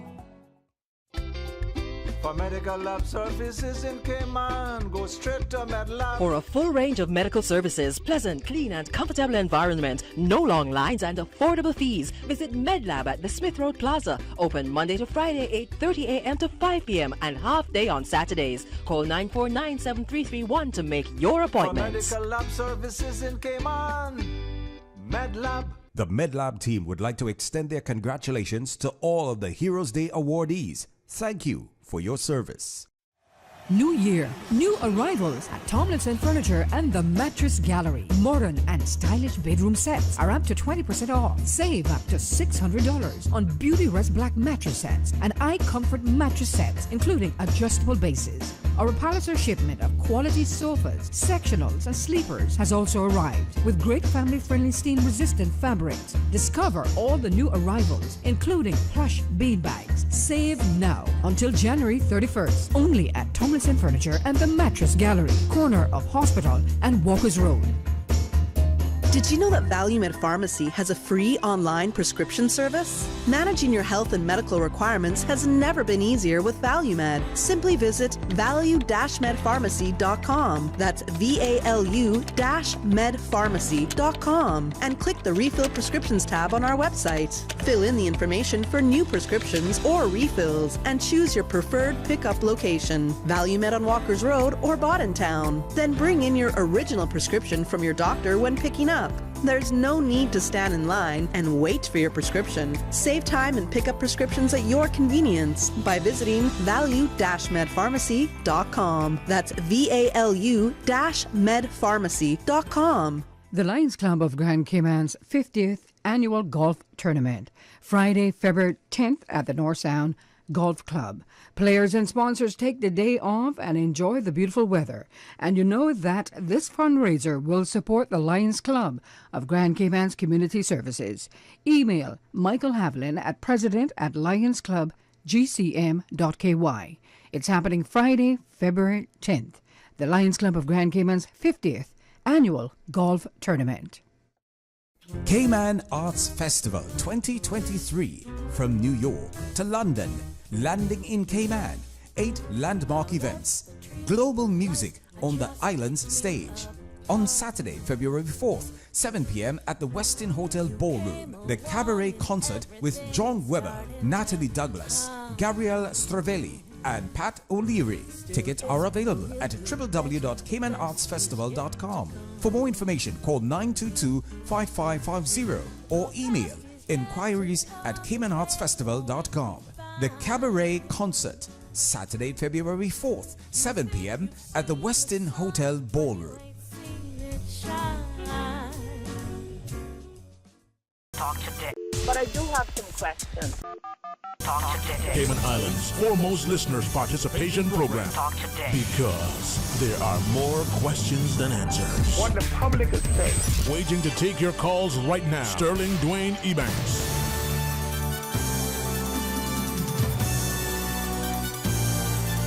Hey, good afternoon. Welcome back. And thanks for joining us. And thanks too to attorneys at law, Saba Jackson and Selena Tibbetts for joining us. We have a number of callers on. I want to hear each of you. I'm going to ask you to help me, to help you, to help us get our points. Let's see if we can not keep our callers waiting much longer. How quickly we can, get there. Good afternoon. Thanks for calling. Thanks for waiting. Good afternoon. The lady herself. Good afternoon, ma'am. Good afternoon, Dwayne, and good afternoon, Mr. Jackson. And I'm not sure if it's Miss or Mrs. Tibbetts. Mrs.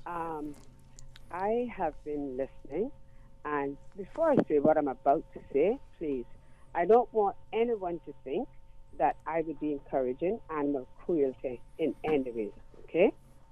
With that being said, I personally have a big problem with these wild cats.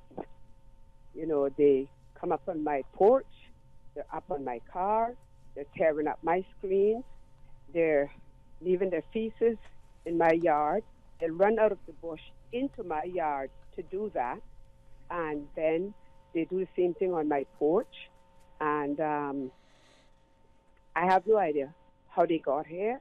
All I can tell you is that they're multiplying. And so, while, like I said, I would never side with animal cruelty. I could never do that. And besides that, I have an allergy to cat hair. It triggers my asthma. So it poses a major problem for me in different ways, apart from me having to clean up the mess and so on. And I don't own any of these cats. So I was wondering, what would Mr. Jackson and Ms. Tibbetts suggest, rather than just spaying and neutering them and letting them go, because that don't cut down on the problem. It may cut down on the reproduction, but those that still exist are carrying on with the same problem. I mean, can it be some way that, like the Humane Society adopts animals, house animals, have them for adoption, or, somebody just keep them and have them be adopted out, or keep them there till, they've had their lifetime or something. Because while I understand very much what they're saying and their concerns, then people like me, I think my concerns and the problem it is for me should also be taken into consideration. So I would really like to know what they would suggest apart from neutering and spaying and then, just putting them back out on the street or wherever they are, and they're continuing to do the same thing. I was told, don't feed them. If you don't feed them, they won't come around. I don't feed them, but that does not stop them from taking over my yard, my car, my house. I have to pay to replace my screens when they tear them up.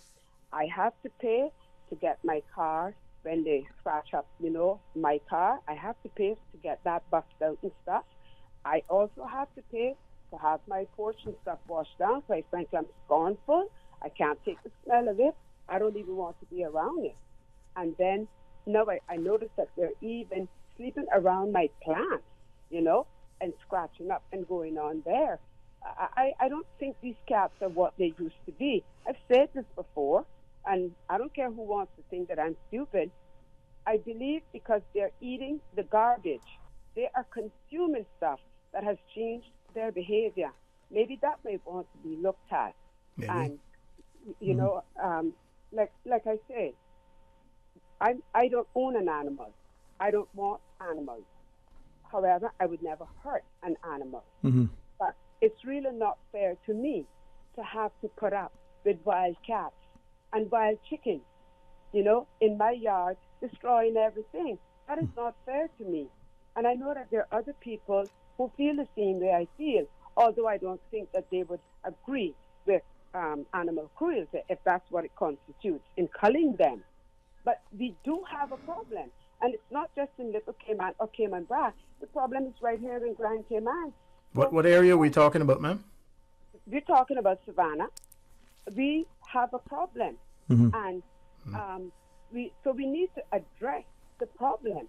If I may, I think that there are a couple of answers to your concerns. Some of which, of course, it does involve trap, neuter, and release to some extent as well, because the problem when you're dealing with nature, and let's not forget that whatever cat problem we have is a man-made problem. It's not, the cats didn't swim here from another country. They were brought here by humans. TNR does work, but it takes as you've identified, it takes some generations to function. Wild cats actually, or feral cats living outside, or even house cats, quite frankly, who are allowed to go outside, don't have a very long lifespan. On average, they have a lifespan of 2 or 3 years. Because they do have natural predators, they do get run over by cars. So in stopping their reproduction, you will see, and it's not even, I'm not talking about one of our generations, I'm talking about a cat generation, which is, of course, a much shorter period of time. Over a couple of years, you will see an extreme reduction in the amount of cats that you have in an area where TNR is done on a consistent, reliable basis. So I would certainly encourage, and this is part of the problem. If you are having this issue now, can you imagine how bad your issue is going to be when, now that these regulations have passed, they purport to not give you any right whatsoever, other than if you're willing to go and kill them yourself, to call, for example, the Humane Society or Feline Friends and have them trap, neuter, and release. And the other thing is, of course, when we talk about adopting out cats, yes, they do that to some extent. Usually the type of cats that you can collect and bring to an animal shelter are obviously the younger cats. People who run colonies that have had TNR success, every once in a while they do have a cat show up who has young kittens. Those young kittens, depending on their age, will be relocated with a mother to a shelter, and either the mother is re-released, then if she can't be, companion house cat because she's feral, which Whether or not an animal is feral, I have my own opinions on, because I've seen the most feral cats become the most cuddly companion animals. There's no cat, I believe, in the world that cannot be tamed by the appropriate action. And fixing them actually makes them tamer in nature. It does. So they stop roaming so far. So animals who have been spayed and neutered tend to stay in a much smaller area. Male cats, particularly if they're not neutered, they roam quite far distances. Once they are neutered, they stay in a very small area. And of course, because of natural predators for cats, the numbers do go down. So certainly that would have been an answer. Is it now? I don't know. What could you do now? That's part of the problem. Why are we taking away people's options to deal with this kind of problem, to deal with overpopulation? Just to add to that, because if the status quo, have you, first of all, ma'am, tried to call someone to trap these cats? Because let me answer you right now before I lose my train of thought, please, if I may. For many years, I have been calling, and I have been told, "Oh, we don't come out to catch cats. We only do that for dogs." Oh, that's that would be the DOA. I don't know. If I could finish, please. I don't know if that has now changed, but this is a situation that has been going on for years, and it continues to get worse. Who did you call, ma'am? And it's not the population is not reducing either. Yeah. I called the theme department there that you would call about dogs. I don't remember. Doctor's department. Yeah. Okay. Yeah. Okay. They're not going to do anything. That is what I was told, and like I said, the population is not reducing; it's increasing. And I'm not going to repeat everything I said before. Yes, ma'am. But I am going to repeat my question. What would you propose to someone like me who does not want a cat as a pet? I don't wish to treat a cat to be my pet, and the cats are being a nuisance to me. Like I said, I'm not advocating that they be murdered or whatever it is that is being called, or anything that is deemed cruel, but I think that is what needs to be addressed. Of course, you could call one of the organizations that would trap them and relocate them. That happens too. And neuter them. Spay, neuter them, and relocate them somewhere else on someone else's land who doesn't have a problem with cats. And that would solve your problem. And that wouldn't have been the DOA. The DOA has never done cats. They don't have that authority, actually. That's part of the problem, is that the government didn't do what they should have done for decades now, in working together with organizations such as Feline Friends to ensure that we don't get to the point where we have an overpopulation. Had we been more on top of this, it's always much easier, right? To fix a problem before it gets to this point. Right. If we continue doing what we're always doing in this country, which is waiting until something has gotten so bad that it's an elephant in the room that can't be ignored anymore, we're never going to get anywhere. We need a little bit of foresight and a little bit of organization, a little bit of willingness of the government to actually work with the people and not just say it's my way or the highway. I've decided whatever I'm going to do and nothing else matters. Then we would get to a point where we wouldn't be having to deal with such major issues on such a massive scale. Right. Thank you very much, Mom, for that. And we have a number of the calls. Really glad for the public engagement. Let's take this other call. Welcome. Good afternoon. Thank you for calling. Good afternoon, Sterling. Hey, afternoon. How are you today? Kim and Brock wouldn't be the same if I did not get the call. So, good afternoon, you and your guests that are on there. Good afternoon, sir. I couldn't help but come in and speak about this thing with Kim and Brock here again with this issue about these cats, with these boobies. I solely hope that Grant came on realized that Mr. Arden McLean, they got regret now having him there as who he used to be. I think they feel that already, because that man voices his opinion. I agree. Mr. Mickey, with the same way, he voices his opinion the same how I do, especially about my cats. There's not going to be no one on this earth coming here in my area, set no traps for my cats. Now, I say it again, Sterling, and I want to remind the public of years ago when the laws for the National Trust was here on the island about boobies.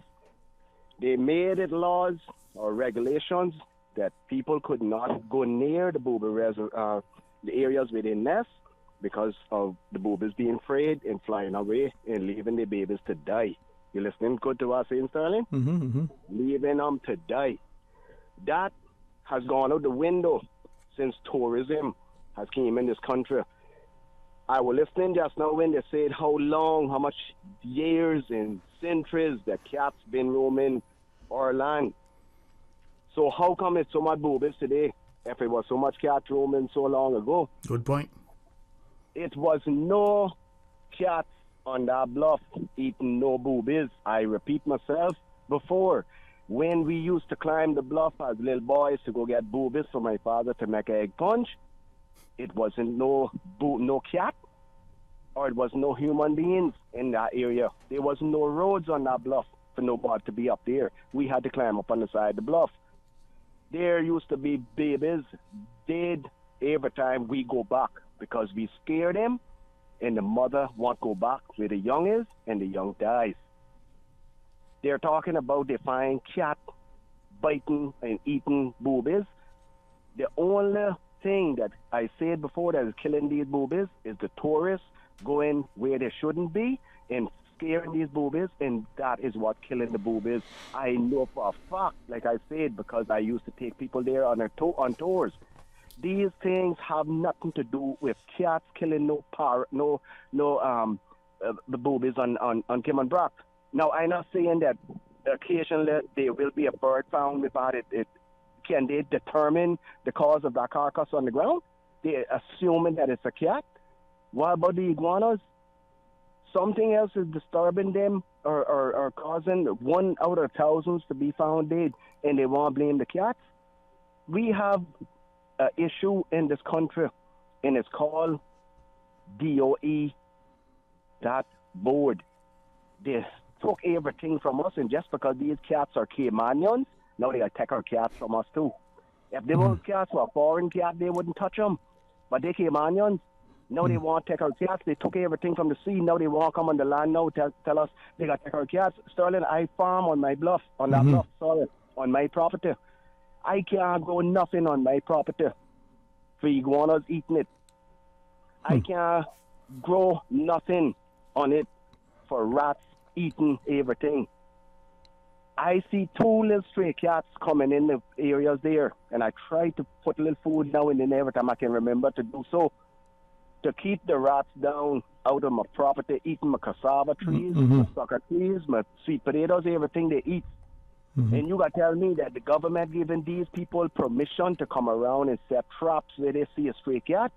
Well, I got to be like with what Mr. Mickey say, I challenge anyone to come near my property, not even in, because they can't get in there without me. Right. But if they come near and I find a trap there, some other thing will be taking place, because we need to stand our ground in this country and stop letting people dictate the way that we must run and live in our own little Cayman Islands here. All right. Well, thank you for that, and with great respect, we'll want to hear what the other callers are, so we can take them maybe before the news. Hey, thanks again. Let's take this other call. Welcome. Good afternoon. Good afternoon, Dwayne. Good afternoon, Mr. Sam, and to whoever else there. Miss Selena, this is Selena Tibbetts. Hey, thanks. Good afternoon to you, Mr. Raymond. Good afternoon, sir. Yes, I'm calling to confirm I am one of the most active and was one of the most active persons on the bluff where the booby habitat is. I worked there for roughly a month steady doing a footpath leading down to Little Cayman Brack from the lighthouse. Crush rock in the road to make it proper for people walking. And I can confirm I had no day ever seen a cat out by the edge of the bluff. And I have visited the lighthouse dozens upon dozens of times during daytime, nighttime, 4 o'clock in the morning, doing search and rescue for people out there going to the lighthouse. I will see one cat by the lighthouse, and what I have observed many times, I would say probably 20 times, is the hawks swooping down after the boobies. I was near the edge of the bluff one day, about 50 feet from a young booby bird, and there is the hawk coming full speed to swoop down and grab the booby. But I shouted, and it detoured it, and it went on about its business. but I have sat there and watched two hawks swooping down, even after the swallows, the chimney swift birds, and also the hawks captured a mockingbird and went away with it, and the big dove. And these hawks are a little bit bigger than a pigeon, than the bald-pate pigeon. One of them had a big dove in its claws, and it could barely fly with it, and eventually dropped the big dove because it was too heavy for the bird to carry. Didn't have enough lifting capacity to fly with it, so it dropped it. So numerous times I have seen these hawks, and the ones that are very vicious, violently after birds around the lighthouse is the smaller hawks, not like the large peregrine falcon or the eagle, which are like fish hawks. It's these smaller ones that is very active around the lighthouse, the eastern end of Cayman Brac. The booba habitat is from the northeast point of the bluff coming down west, roughly about half a mile, 3/4 of a mile along the northern edge, and on the southern edge of the bluff as well toward the east end, and then on the Stake Bay, southern edge of the Stake Bay bluff coming on down on the edge of the bluff, but not all along the bluff that there is a booba habitat. Absolutely no. All right. Mr. Raymond, thank you for that. And I know we have the news break. Time to you, Ms. Selena. When we come back, we'll talk more. If our guests can hold on, we'll take their calls as well. Sure. Please stay tuned for Talk Today. Savannah Pharmacy, proud sponsor of Talk Today, Cayman's #1 call-in talk program. A new year upon us. Upgraded resolutions. Some things change. Some things linger. When it comes to who you trust, your friendly neighborhood pharmacy, Savannah Pharmacy, is here, where everybody knows your name. Savannah Pharmacy in Countryside Shopping Village, just around the corner, with everything your family needs and convenient opening hours, including Sundays and holidays. When you're craving something big, something tasty that gives you that lip-smacking satisfaction, something that hits the spot, there is nothing better than a footlong from Subway. It's pretty tasty. Filling and full of flavor. Try our new sweet onion steak teriyaki with a twist, or the classic chicken teriyaki. Top it with green pepper, onions, cheese, and that sweet onion teriyaki sauce, all piled on your favorite artisanal bread. Satisfy that craving with a footlong from Subway. Fresh, delicious, tasty, meaty. Let's make it a meal with a drink, chips, and cookies. There is nothing better than a footlong from Subway. Increase your chances to win during the Rubis Pure Joy promotion. Don't miss Double Stamp Tuesdays and Thursdays at Jose's Rubis. Reflections offers you gas for less, and each time you fuel up at Jose's Rubis, you can enter to win weekly prize giveaways, plus the grand prize of a beautiful piece of land in Grand Cayman. I'm sorry, what? What did you say? Yes, Double Stamp Tuesdays and Thursdays are back at Jose's. Lower priced fuel, awesome prizes, and your chance to win a $150,000 piece of land. Don't forget, on Tuesdays and Thursdays at Jose's Rubis, you not only get gas for less, you get double stamps to enter to win a $150,000 piece of land in the Rubis Pure Joy promotion. Be entered to win in the Rubis Pure Joy promotion by January 27th. Freedom, Cayman Brac. Freedom, Little Cayman. Soft breezes, blue waters, no traffic. Unwind and rejuvenate your mind, body, and soul. Sister Island Staycations, a taste of freedom. Discover all that our sister islands have to offer. Today's biggest news. Radio Cayman. Your voice, your choice. Local, regional, international. This is Headlines from Radio Cayman's newsroom. Today's biggest news. With your latest headlines, I'm Felicia Rankin-Solins.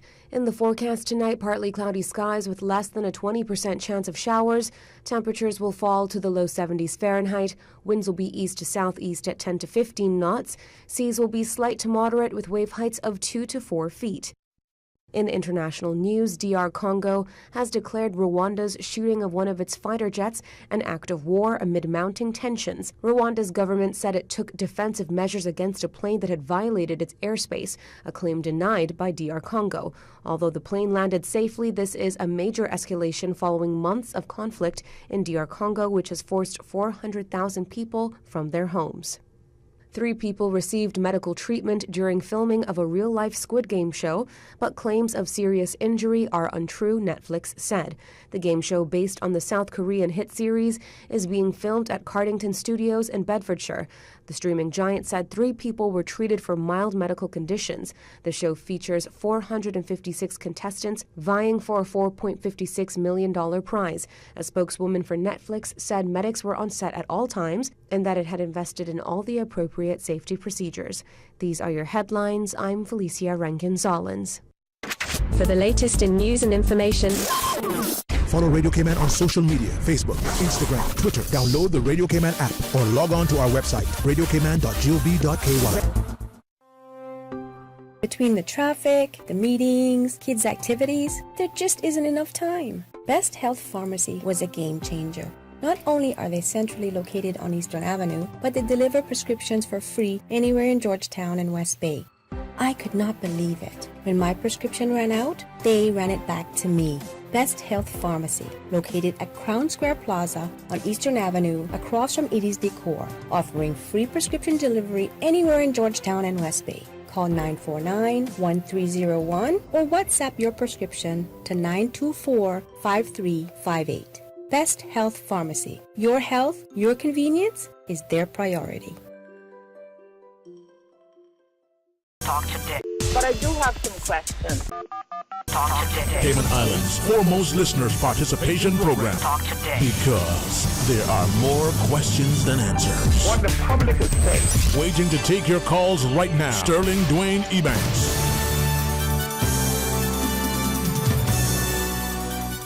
Hey, good afternoon. Welcome back, and thanks for joining us. And thanks too to attorneys at law, Sama Jackson and Ms. Selena Tibbetts for joining us. If I could, with great respect, ask all of our callers on, maybe try something. We got 26 minutes or so in the show left, to be as succinct, brief, and I'd rather be as quiet as possible as we go to the phones. Hey, welcome. Good afternoon. Thank you for calling. Good afternoon. Am I on, Dwayne? Hey, how are you, sir? How are you? You're welcome, man. Come on. I'm fine, thank you. Greetings also to your guests. It's good to see them again to talk about this time another matter. But the point I want to make really is a general one. It relates to the way legislation is handled in the Cayman Islands, and I think that's part of the issue that your guests are discussing. Whether, in fact, government institutions do enough to be able to consult and to be able to, as a result, get the real... Yeah. Hello, sir? We lost that caller. Hello, sir? Okay. Well, maybe that caller can call back, but with deference to him and the others, let's take the other one. I'm not quite sure what happened there.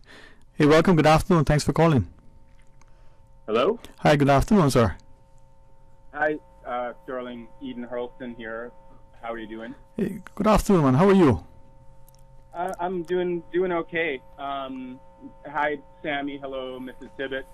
Hi, Eden. Before I get into why I brought my cats inside and how they devastated the ecology of my backyard, and I watched them with my own eyes being well-fed animals, fat, fixed animals eat banana quit fledgling right in front of my eyes. I just want to hear the sources. I want you to cite your sources for saying that TNR works in tropical environments, because there's a massive University of Florida study where they went over a whole bunch of different studies claiming that TNR works and claiming that TNR doesn't work, and their findings were that it does not work as far as the impact on the local ecology. It only works in reducing highly select populations around the areas where the TNR is being done. So, what studies are you citing?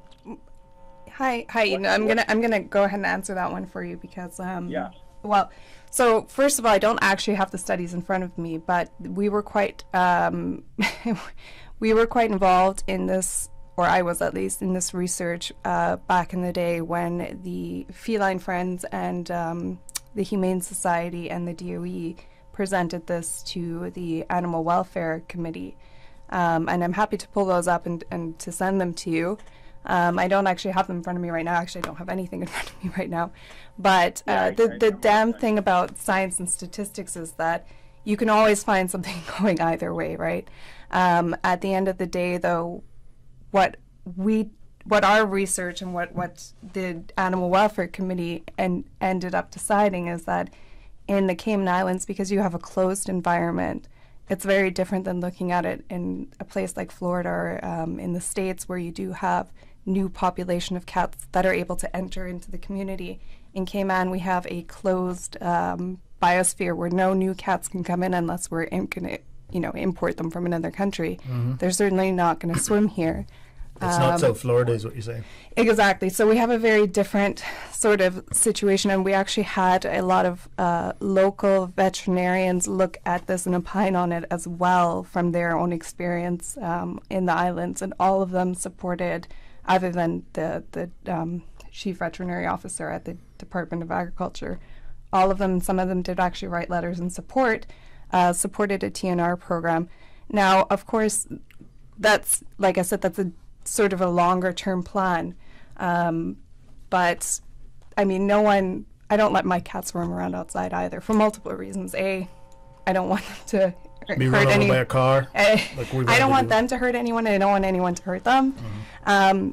Guys, just as a message to the general public, if you have cats and dogs, please keep them inside for your safety, for the animal's safety, for the environment's safety. I want to make very clear now. I that they devastate the environment. I don't agree that they devastate the environment. That's a strong word. Yeah, I think, of course. I think man beats them there in that department. I think man devastates the environment and the decisions men make. And we're not doing enough about that either. Yeah, well, but the thing is, we have to look at things rationally and proportionally, and I think I heard what was interesting is that I heard quite a bit of that come from Fred Burton's mouth the other day. But in my humble opinion, and this is just my opinion and my personal opinion and my legal opinion, is that these regulations are neither proportionate nor rational as a response to the problem, and that there are more humane ways that we can deal with a problem that, let's face it, again, actually a problem man-made. The cats, like I said, they didn't parachute here. They didn't catch a plane and decide to vacation here. That they parachuted here or came here of their own accord. Yeah. Like you said earlier, it is an elephant in the room that cannot be ignored anymore. We have let it get out of control. Yeah. As far as can be told, the population of nesting boobies has dropped to a point where it might be functionally extinct.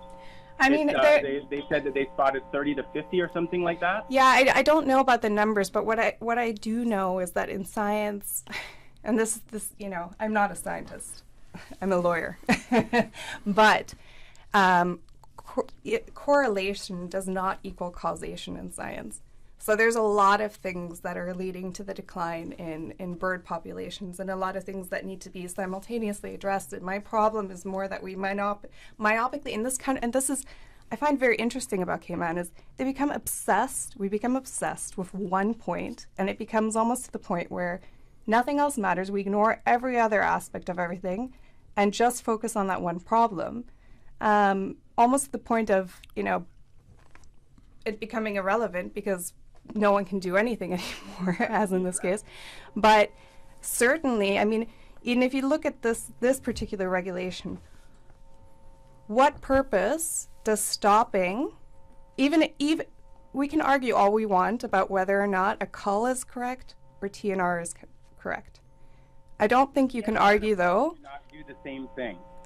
We're not talking about the same thing. It's not the same solution. No. For the issue of impacting the ecosystem. No. But if we put that aside, TNR reduces the numbers of cats that are trapped and neutered and released. All of the rest of the cats that are hiding in the mangroves. So I don't know how many times veterinarians have gone up into the mangroves and back into barkers and stuff like that. I have. I walked back in there, And I've seen cats. You found cats in mangroves, Eden? Back in the middle of the jungle. Yeah, sorry. I'm anxiously listening and eagerly excited to hear what's shared. But just for my clarity, Ebanks, you see cats up in the mangroves? I've seen cats up there, yes. Okay, I haven't, but that's. But I think whether or not I live right there, right? Our house is closer to Barkas than Papagallo is. We're just up on the hill. We can argue all we want about TNR versus culling, but this legislation actually isn't about TNR or culling. What this legislation does is it prevents anyone from conducting TNR in the meantime of a cull, even if we were to say, okay, culling, should be permitted. And I think that's something, that needs to be discussed further.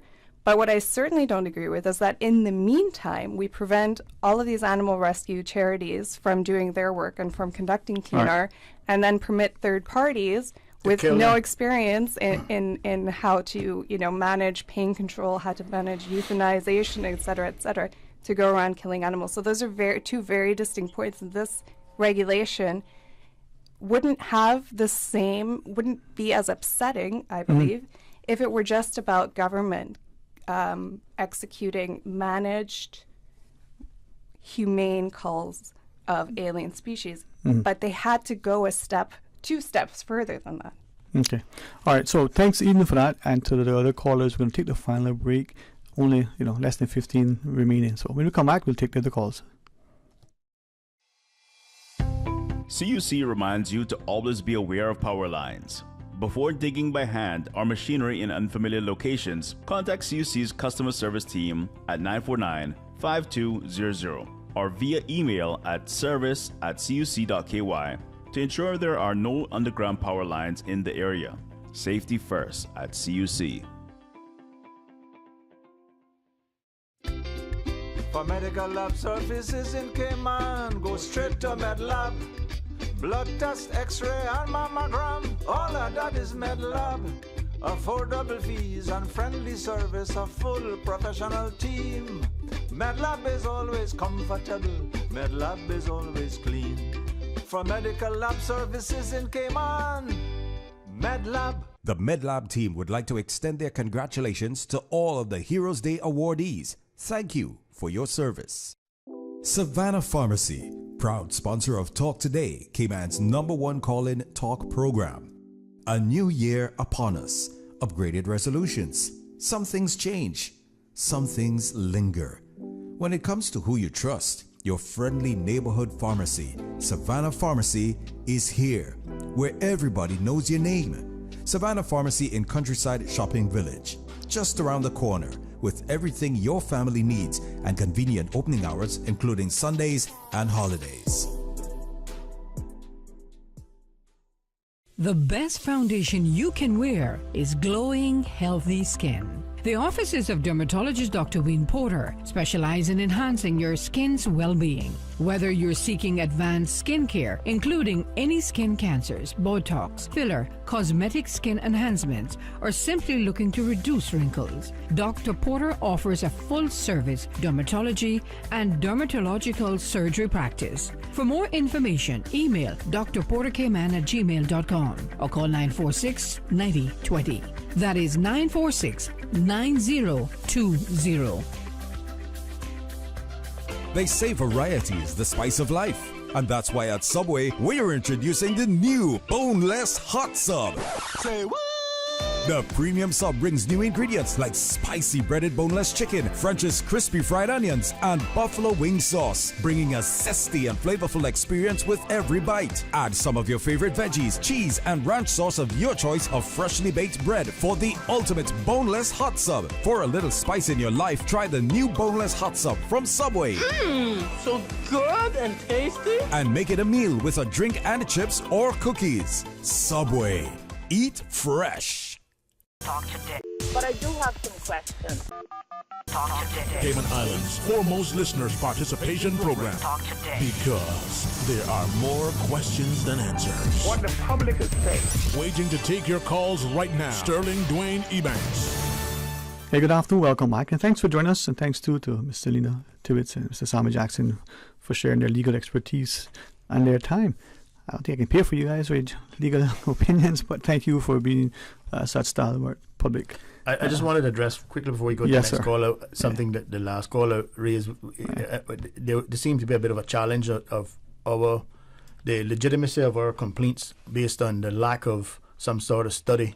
I don't have the ability or the skill set to ascertain what's the correct science and anything of that nature. But I would ask that caller, in answer to his question, what studies can he produce to show that there is a rapid decline of the booby population in Cayman Brac? Because if that is the case, if there's real tangible evidence of that, you got to ask yourself again what I said earlier: why isn't that species a protected species? All right. It's just that is what baffles me. I'm just looking at it from the legal perspective. We have to rely on those institutions that are charged statutorily with doing these things that the law says need to be done. So if it is a genuine, verifiable threat, or if that species is under a genuine, verifiable threat, why isn't it protected? All right. Let's take this other caller. Hey, thank you very much, each of you, for sharing with us. Good afternoon. Good afternoon. I think we got cut off in three. Yeah, we can say to you privately, publicly, and respectfully and responsibly. Not sure what happened. Well, yes. So I won't repeat my greeting. I think my greeting has already been made in my intro. Protocol having been established. The floor recognizing the honourable member from the West. Oh, lovely. Exactly. That's what I meant to say. There you go. More artistically. Now, you see, the 2 points I wanted to make is really to add my voice to what your guests have said. You see, some of the problems, but I'll take it a little bit further. There is a problem in Cayman with a lack of desire to really consult meaningfully. Usually, when the government wants to consult, it will choose certain people to consult, and it will restrict it to those people. And then you will find that once the legislation has been passed, then you find people start name calling to say, well, how come you passed it without talking to us? Now, I can talk about that because as a former drafter in government, I had that experience many times. I would sit down and I say, look, this piece of legislation is very technical. Have you consulted this and that department? Have you consulted this and that organization out in the private sector? And sometimes the answer would be, oh, no. We don't want to consult those people. They are just going to cause a problem. Yeah. Now, exactly. And then when they do that, as a drafter, I don't have the power to be able to say, I'm not writing this until you consult them. Okay? One time I did do something where I prepared the draft and I sent it to a department which the particular ministry didn't want me to send it. And it was not outside the government, in government. They ended up reporting me to the governor and saying that I was being uncooperative, and the governor wrote a personal letter to me to say, don't stand in the way. Okay? So, basically what I'm trying to say is that there is a need in government, one, to have systems that ensure that there is a real consultation. That 28 days that a bill is published and then later on debated is not supposed to be the principal period for consultation. Really, by that time, the consultation should have taken place. That is for the public to know what's coming up. And if there's any creases you have to iron, perhaps you could do them at that time. But otherwise, it should have been all done at that time. And the other thing that I recommended when I was in government was that, you see, you need to teach people in the government, as well as some people in the private sector, like those who are principally involved in legislation, you should teach them how to work with a drafter. Most of the chief officers I worked with didn't even know where their duties began with legislation and where they ended and where mine began. And I designed a course, wrote a little book specifically on Cayman to try and teach that. But they blocked all that. Why? The reason is because they really don't want to consult. So there are two things. You want to improve the technical ability, the technical quality of the bills. You have to change the system. You want to improve the extent to which the private sector can influence what government does. You also have to change the system, but there has been no political will to do that. I offered to do it when I was there. They fought me, and that's one of the reasons I left government in 2015. I thank you very much. I'm sorry for my rant, but that was my case for today. Thank you for making that. Could not agree more. Selective consultation is a real problem in this jurisdiction. Or complete lack. And the caller's right. That final 21 days, 28 days consultation period, that is for you to actually look at the nuts and bolts, the minutia, the devil being in the details, what the consultation process has produced, so that you get time to read it and then make the requisite objection. If you say, "Hang on a minute, this isn't what we discussed," but how can you promote yourself as a government that you're governing on the basis of transparency and etc. if you don't actually create that process where you engage with at least all of the relevant people and do it publicly? Don't meet in some back room and have a discussion with only a select few people. This is what we've heard this complaint over and over and over again with some very important pieces of legislation, and it's all because successive governments over the years simply didn't want to have to put the energy that is necessary into shaping the bill the way it needs to be shaped via a true democratic process. And that wastes time and funds in the long run as well, because then what ends up happening is, rather than the consultation period, you're encouraging or forcing the hand of private citizens and organizations and companies to do things like file judicial reviews, which wastes public funds, which wastes private funds, and it wastes court time and clogs up the court with unnecessary matters which could have been dealt with had you just consulted who you need to consult in the first place. All right. We do have a couple of other callers. Sure. Certainly appreciate the callers engaging us. Let's go to the phones. Welcome. Good afternoon. Thank you for calling.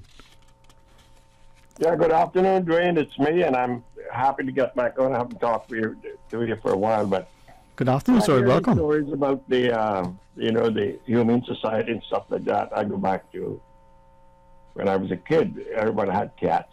They let them go outside. They run around, and at time they come inside and go to sleep. And when they went out, they had to do something. They go outside in the backyard and dig a little hole and go to bed. And after that, I mean, it's like this whole thing. It was a foreigner that started this whole Humane Society thing. It wasn't a Caymanian. And somebody saw an opportunity to collect money for, easily. And let me tell you something. If we had really Cayman at heart, why didn't we, after Ivan, with millions, we got millions of wild chickens in this island. We could have collected them. We could have had some young Caymanians or older Caymanians or something. Build a government, got a land up eastern up there. Build a nice chicken farm where we could get all of the production of all the eggs and the chickens we need. And you could have, it would be a beautiful thing for local poor people that they could rework and have a good job and have a little income and doing something good and reducing the price of eggs in Cayman. But nobody thinks about that. But they pay $5 a head for guanas. And when they started that thing, people were going up there with guanas, killing guanas, and then they go inside there and they get cash. Yep. I don't know if they signed the receipt saying that I got cash, because I don't know if somebody's up there handed cash and you got $5. Because I remember one case where somebody that was working with that guana group there that was supposed to be in some authority or something was caught taking some of them guanas, going back and selling them and getting paid for them. You know what I mean? What I'm saying, Dwayne, is this. We are living in a society today where nobody's saying there's no order. There's no order. That's the problem. Because when I drive down the street sometime, especially with all the traffic what now, I saw a bus yesterday parked on the wrong side of the road, heading in the wrong direction, and halfway out in the lane that's supposed to be coming toward him. But I never see no police when these things happen. I see police that are giving tickets. It'd be $100 fine. And these things with these guanas and all this thing like that. What I'm saying is, Dwayne, is this. They talk about the Humane Society and this whole thing about these pet cats inside the household. I came from some part of the United States or someplace where I see people with dogs and stuff like that, and they kissing them up and hugging them up and stuff like that. And what do dogs do when they clean themselves? They lick their behind. And they go and people are kissing them. I mean, what I'm saying is this. I'm not saying you shouldn't have pets. But we shouldn't be letting people come here to tell us what to do when we've been doing all this thing in the years. People would have cats that went outside, go dig a hole when he went to the bathroom. Mm-hmm. Now you got to prepare all this stuff inside and stinking up your house with this thing and whatnot, and you got to clean all that stuff, and then you don't know where that goes inside your house. I mean, we have completely lost any sense of, I don't know. I get sick of hearing it. What I'm saying is, if a dog or a cat is out there in the woods and another animal destroys it or eats it, that's God. That's not me. That's not me. That's not you and I. Why should we ought to be protecting animals that we have no... All right. I don't know, my friend. Yeah, all I know is that I'm so tired of hearing, adopting all these rules from other countries here in this island, and we go down but a thing like the chicken, that really upset me, because I had suggested that to some people back in, yes, sir. I don't know what, several years ago after Ivan, that they should start a chicken farm someplace, but no, couldn't do that, but you can pay $5 I think. Thank you, sir. The point we should make here is that this legislation actually targets the traditional Caymanian way of keeping cats. Because I grew up in a yard where we had cats, outdoor cats. Mm-hmm. Most of the time they were outdoors in the yard, and they would stray into neighbors' yard. There wasn't a problem. They certainly didn't destroy the environment around there. We had hundreds of banana suckers, cassava, all sorts of stuff. What it did do was what they've been doing for thousands of years. Never major civilization recognized that. Some of them worship them, which is keep rats and other rodents away from food, right? And your houses. That's what happened. But this legislation will prevent that traditional form of ownership, because what it does is permits the neighbor who doesn't like cats to kill your cat the minute it wanders into his yard. I don't think that anyone could deny that there is certainly a significant rat problem in Grand Cayman and in the Sister Islands. Mm-hmm. So again, every time you tinker a little bit with one thing, it has a knock-on effect, of course. I don't know if you want to take the next caller, but right. I have some statistics yes. I'm gonna give you guys for it. We have a message you want to read, but one of our listeners also messaged to say, they recently on the back trapped 15 rats and 7 of the cats. But let's take this final call. Thank you, sir, for your call as well. Good afternoon and welcome. Afternoon to you all again. Yes, sir. Yes, sir. Yes, the British government used to have cats in the postal services, and they were paid, a pension was paid for them for catching rats. That's a fact. You can check that all out. Don't have to believe me. When I heard my son Eden call, I know he keeps cats inside and all that, and I understand that, but there are certain birds that they will kill and other things also. But the fact is, we've got to come to the decision what is most important and what we're going to keep calling. My good friend Raymond Scott, when he called, he said something that I wanted to say and forgotten. Mm-hmm. The hawks kill birds. I have seen them do it. I've seen them kill chickens. I didn't go on the Black Bluff and see them killing boobies, which I believe him. And owls kill birds. I have seen them attack them and kill them in the night. So are we going to kill the hawks and the owls? Are we going to call them? This is my point. Yeah. Where will it end? As Mr. Arden and yourself said, Mr. Sammy, where will it end? We have got to understand, stop fooling around with nature. My cats, many are outside. I have 5 inside, 4 inside, never go out. 2 or 3 that come inside and go out. This is it. It has never bothered anybody. As you said, you grew up with it. They went over there. Why are we trying to let people come here and change up the system, change us to believe that what we're doing is wrong? We saw it with the turtle, as I said, with signing on the CITES Convention. Yes, sir. Everybody knows my opinion about that.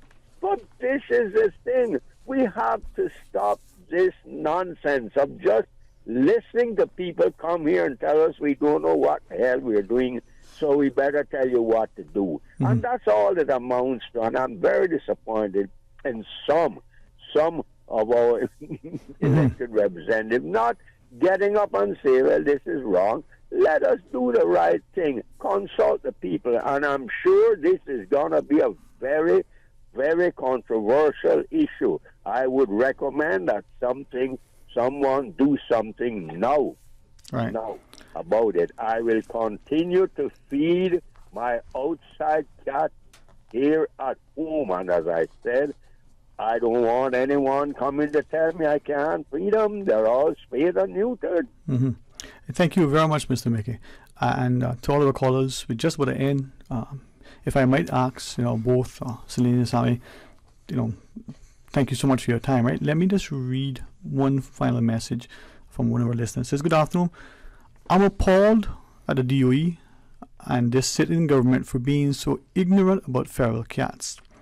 Why stop the TNR programs?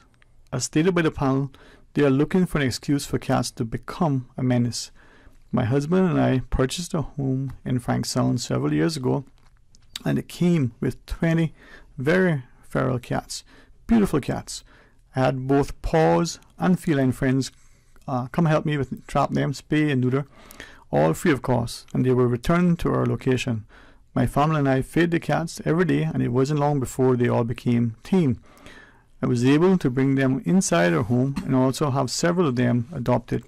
Not one went to the Humane Society, but instead each one went to a loving home. There have been no stray/feral cats seen on the property in the last 3 years. If anyone can find one spayed or neutered cat that has reproduced more kittens, then they can say TNR has failed. I guarantee that will not happen. I'm not a biologist. I'm told that it's not impossible, but men, not women, who go to the doctor and get snipped, chances are you don't reproduce. We know what that's called. That's just painful to talk about it. But I think they do a little more to the animals. Yeah, than but the cats humans, and but dogs. I think it's a little safer with animals. Yeah, when they go through the spay and neutering, that's it. So I mean, I mean, anything is possible, right? But I really don't think that is. Okay. It's a very different process than they would do on a human being. Yeah, I saw my male cat come on one day and say, "Man." No. It occurs to me, just to sum up, Dwayne, on what this is as a legislative initiative. I think it'd be useful for us to look at an analogy. By analogy, what this legislation is, something along the lines of, imagine a scenario where the police commissioner were to provoke government to pass regulations under the police law that prevented neighborhood watch groups from surveilling their neighborhoods, interdicting criminal activity, intercepting it, reporting it back, on the premise that you are not qualified to know what criminality is or some other specious basis like that, and say you are no longer allowed. We are banning from this point forward all neighborhood watch groups, and all of these do good wannabe folks who go out there and night walking around spying on each other, but making sure crime isn't occurring in the neighborhoods. It's become a problem. Imagine if that was if that was proposed, how ridiculous that would seem to those folks who put so much effort into protecting, with agreement amongst themselves in a neighborhood, reporting what appears to be suspicious or criminal activity. They're actually assisting the police. So too here we have groups of folks who volunteer their time and their hard-earned money to helping the government, who has failed miserably in managing these feral cat and other animal populations. And they've done so for years. They've become very competent at it, right? And they're more qualified than anyone else that produces a study from wherever to say whether their programs are working or not. I'm pretty sure they wouldn't be wasting their money if they thought this was a failure. Yeah. If TNR is an abject failure, like what we heard a while ago from one caller, then why are these folks spending? Some of them spend over $500,000 a year of their personal wealth. One I know in particular. That was the number we were told the other day, to sponsor the spaying and neutering of these animals. They go out on their own time, on their own dime and trap animals all over the island, right? And some of them, there were some of the same folks that wanted to go to the sister islands to assist, but were deprived of the opportunity, denied the opportunity. If you are going to do that to them, right, you have to ask yourself, what's the purpose? What useful public purpose does this legislation promote? You want the proliferation of feral cats? This is the way to do it. If somebody's ego is that important that they need to be able to prove themselves right, and then empower themselves by injecting, among other things, legislative interpretation into the mix when they're not legally qualified, because we've seen enough of that already to know that's coming. I've seen enough of this legislation to know that's what's coming, so that they can then do what they want to do, play God. Because you see, there are many of us who suffer from this sustainability thing, and I'm not ashamed to attack that for what it is. This WEF concept of, we have this ideology, and this is part of that ideology, and what it ensures, or what it promotes, is a conceitful ideology of, we know what's best based on our science, and therefore we're going to impose it on you. And that's affected everything around us for the last several years, including lockdowns, vaccinations, everything that has impaired humanity, right? And I use the word carefully, impaired, because if you tell me that we are happier as not as a nation, not only as a nation but as a globe, we are happier now than we were, say, 2019, I'm going to tell you must be comatose. You have to be careful to not use a good cause to bad end, so to say. But let me just give you some statistics to back up what Sammy said, because, since we're dealing with scientists, let's talk about some numbers, right? This law, remember what this wants to do is prevent TNR, so Feline Friends, the Humane Society, Paws Care, Canine Friends, whatever other organizations there, are no longer allowed to go out. They're no longer allowed to, and let's forget, this is not just cats, this is dogs too, right? So they can't go out and spay feral dogs anymore. I don't know, but look, since we're talking about cats, let's talk about some numbers. So Feline Friends, for example, spayed 360 female cats in 2022. That was their own money, their own efforts. This is a very small organization. That's prevented approximately 3 litters of 5 kittens each, right? So you do some math, 360 times 3 times 5, 5,400 cats. So 5,400 cats were not born, right? And that doesn't even include the offspring that those cats would have. I mean, we're talking about exponential growth. Yeah. So if spay and neuter is no longer allowed, and we have heard Fred Burton say on the radio, there's no immediate cull plans for Grand Cayman. But for some reason, we're disallowing TNR now from the 3rd of February. What do you think is going to happen on this island when this comes into effect? How many more cats are going to be born than would have to be? How many of those are going to suffer? And if we're talking about devastating the environment, and if your science is that the cats are doing this, then you're working against your own cause here. I'm not quite sure what the point of that is. Increasing the numbers because you want to decrease them.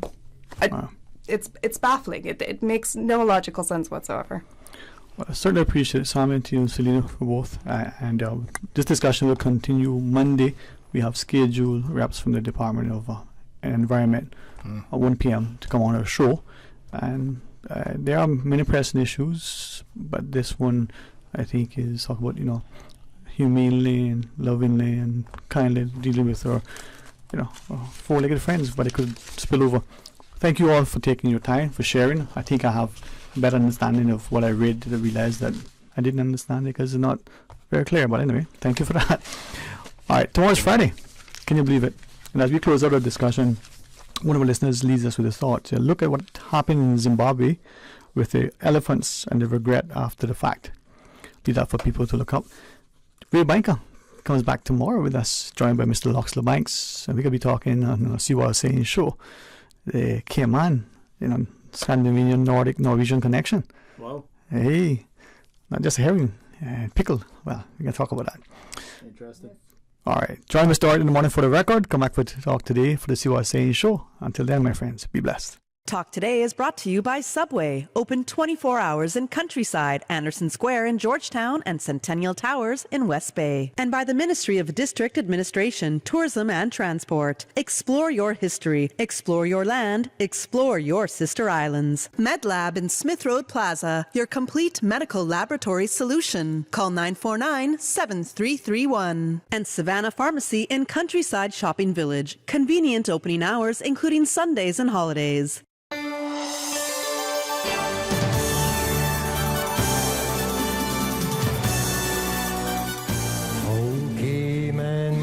The voice of the Cayman Islands, Radio Cayman. Shining down from above. We love our listeners. Radio Cayman in the Cayman